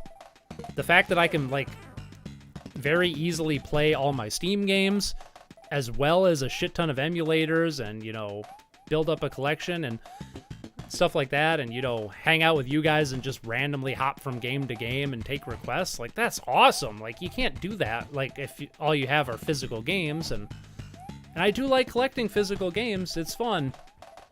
It actually, I'm going to be honest, the last few years, I have not really been collecting all that much, because retro game prices are so outrageous right now, and there's so many freaking gatekeepers. It's kind of taken the enjoyment out of collecting for me, much more than I thought it was. It wasn't until like the last few weeks that I started like actually thinking about it. But yeah, Ryan said to me, he's like, you haven't actually like gone retro game shopping in a while. And I'm like, yeah, you know, it's been like well over a year since I went retro game shopping last. And I think that's what it was, is like, I'm losing enthusiasm for that, because there's so many people that are just doing it wrong, in my opinion, and doing it for the wrong reasons. And it all comes down to like monetary stuff too. Like, all people care about There's like true collectors that want to do it for the enthusiasm. And then that's like 1 out of 10. And then the other 9 collectors, quote unquote, are people that are just trying to save up so they can sell the game in a couple years for double what they paid for it. And I hate that shit. Those people can go to hell. Yep, that's how I feel about it. You should do a bass cover of this slap synth. I should. Except I can't play slap bass to save my ass. I've never been able to slap. Especially now that the timer's running out, it's going really fast. It's like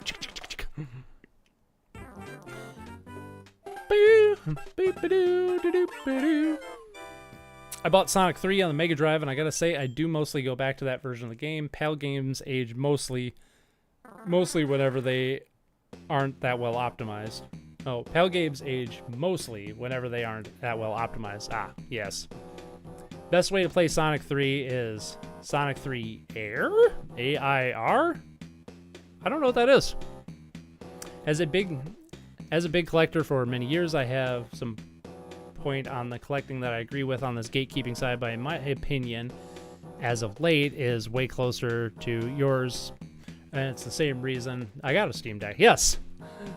Yeah, I think the Steam Deck is an incredible effort for game preservation and actually, just playing games and having fun and enjoying the medium and not the peripheral bullshit that surrounds the medium.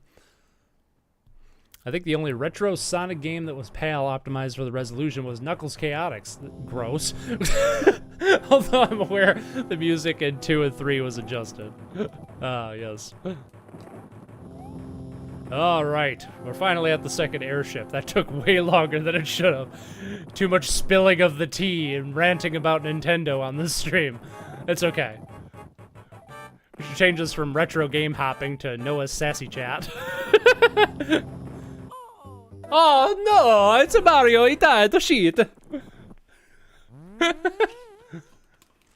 Sonic 3 Angel Island Revisited. Okay, that sounds familiar. Gotcha. 16:9 version made by fans, and all you need is a Steam copy of Sonic 3, or if you want to be illegal, a different ROM. I gotta look that up. All right. I usually play Sonic 3 complete. I was for a while. I haven't because I don't have the ROM on my RetroPie, now Steam Deck, but yeah. I do play bass. Some video game bass covers might be another interesting avenue for channel content. Oof, I don't know if I'm that good, but that would be interesting. I actually have a lot of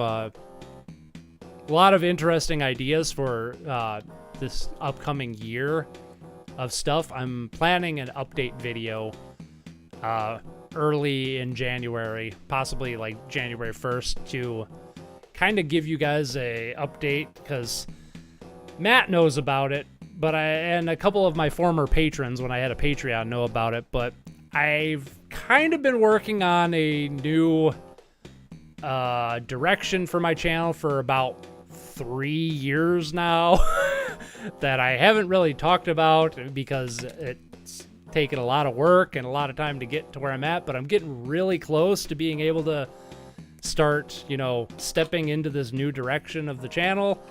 Yeah, I'm looking forward to talking more about that. Wink, wink, nod, nod. It doesn't include bass covers of games, but that is a good idea. And if I could play bass better and translate games better, transpose games better, I might do that.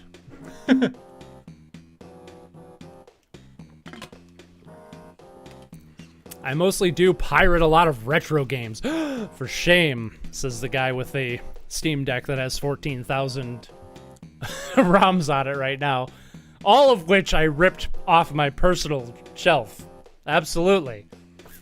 But when a publisher does release it in some way, I buy it first and then go back to playing the pirated version. Yep, there's that.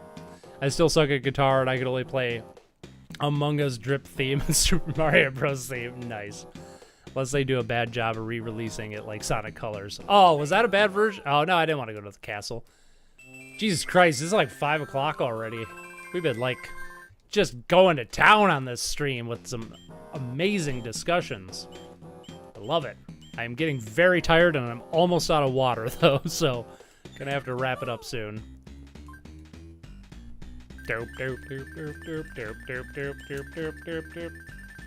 That is a perfect creation right there. Well done, me. Go me. Let's see if we can at least beat this world before we end the stream here. I shall focus up and stop complaining about retro games and stuff like that. It's almost midnight. Oh yeah, it's late where the Funky Arts is at. You're in Germany, right? That's a ways off. It is, yes, 5 o'clock here. It is now dark outside. I think I did add an extra light to my setup. It's still a little darker than I would like, but it's better than last week. Or last 2 weeks. Hey, guess what? I should use an item. Now that I know the item button. It is L. Also getting sweaty. It's getting hot in here. Jesus. Let's get let's get the leaf. The leaf is good. Raccoon Mario for the win. I also suck at guitar and I've been playing for like 14 years. I have been playing bass on and off for math 18 years. 18 years, yes. 19 years. Jesus Christ, I'm old.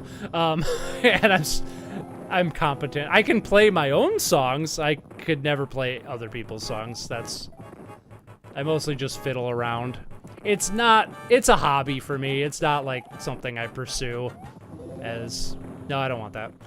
I want this, like this. The opening to my new hit series on YouTube, A Critique, I guess, that song was written and recorded by me. Plug. Go watch a critique, I guess, of The Room, and I was about to spoil the one I'm working on right now, but I'm not gonna do that yet. Froggun's the other one I did, yes. Plug. Go watch. YouTube's butchering it in the ratings, or in the, oh, well fucking done, me. Good fucking gravy. Bad gravy.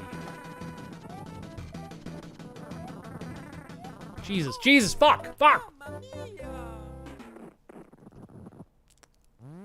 I really just woke up. I was here when you played that Atari game and I haven't left my bed since. Nice. Literally just woke up and watched your stream. Cool. Only instrument I'm somewhat familiar with is the piano. I can play a couple of bits of 2 Earthbound Beginnings songs. Nice. I play guitar. I can play live and not embarrass myself. That's quite the accomplishment right there. But I struggle with melody solos. Video game songs are hard. Want to learn You're Not Alone. Oh, You're Not Alone from Final Fantasy IX. I got chills just like reading that. It's such a good song. Oh my god. Final Fantasy IX is just so good too. Oh. There we go. Yeah. Alright. Yes. That's cool. You did some songs for those videos. Bandcamp? No, I just recorded into Audacity and then edited the audio in DaVinci Resolve because that's what I do. I don't actually have a DAW or any music software other than Audacity and DaVinci Resolve's Fairlight page.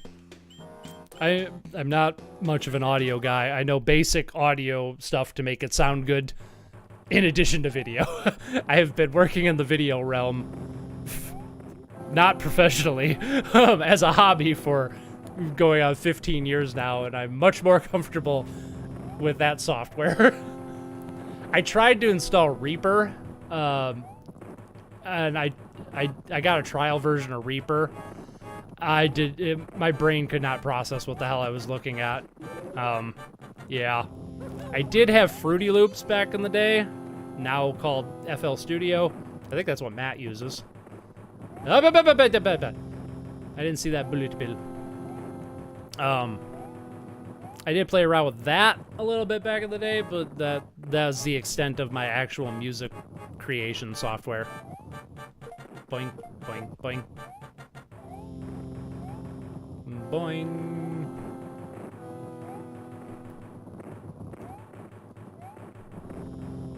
I also play a acoustic bass, by the way. I have a little, I call it Sweet Potato. It's just a little micro mini bass with some really springy strings on it. So yeah, I just recorded into my Audio-Technica setup. The same microphone I'm using right now, in fact. And then edited it in DaVinci Resolve's Fairlight page. Ha!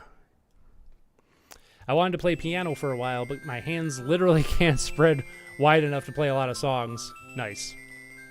That's what I use, and I quite like it. Huzzah! I use Reaper. There you go.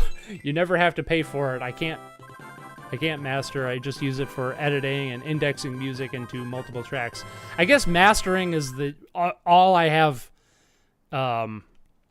some knowledge of, because that's kind of what you do with like making audio for like your videos sound good, is you're basically mastering. So I know how to do like some basic EQ work, noise reduction, compressor work, attack and decay work, stuff like that. But the actual like creating sounds and like, you know, piecing them into a like a timeline or whatever the equivalent is for music software, I no, I'm not good at that. What was the weirdest place you ever picked up video games? Can be anywhere. I got one for you. All right, let's switch to cam 1 here.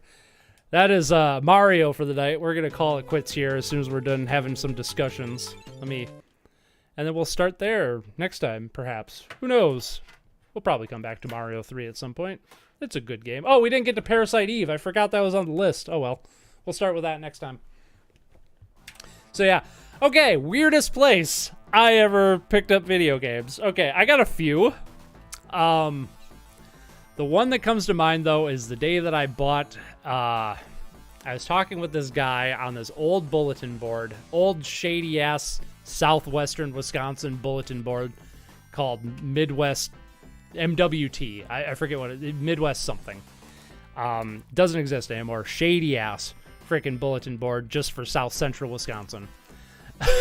And this dude was selling 2 Commodore 64s, a VIC-20, a big stack of games. He didn't know if they were VIC-20 games or Commodore 64 games, and I didn't either because I wasn't into retro home computers at the time.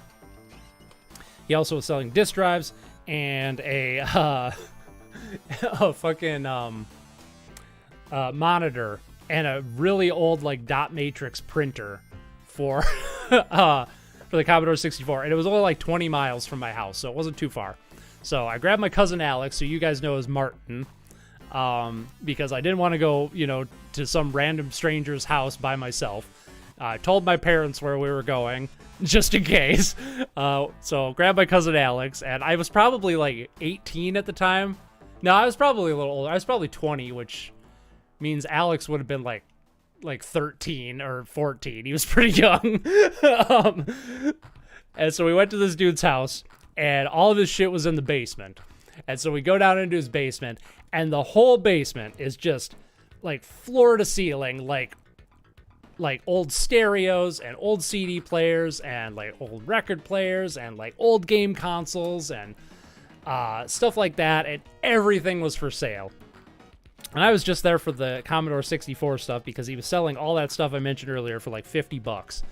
But him and his wife were very strange people. They were both like chain smokers. I think we were there probably like 15, 20 minutes, and each of them had smoked about 18 cigarettes apiece. I'm not even kidding. It was just front to back, cigarette. The place smelled like dog shit.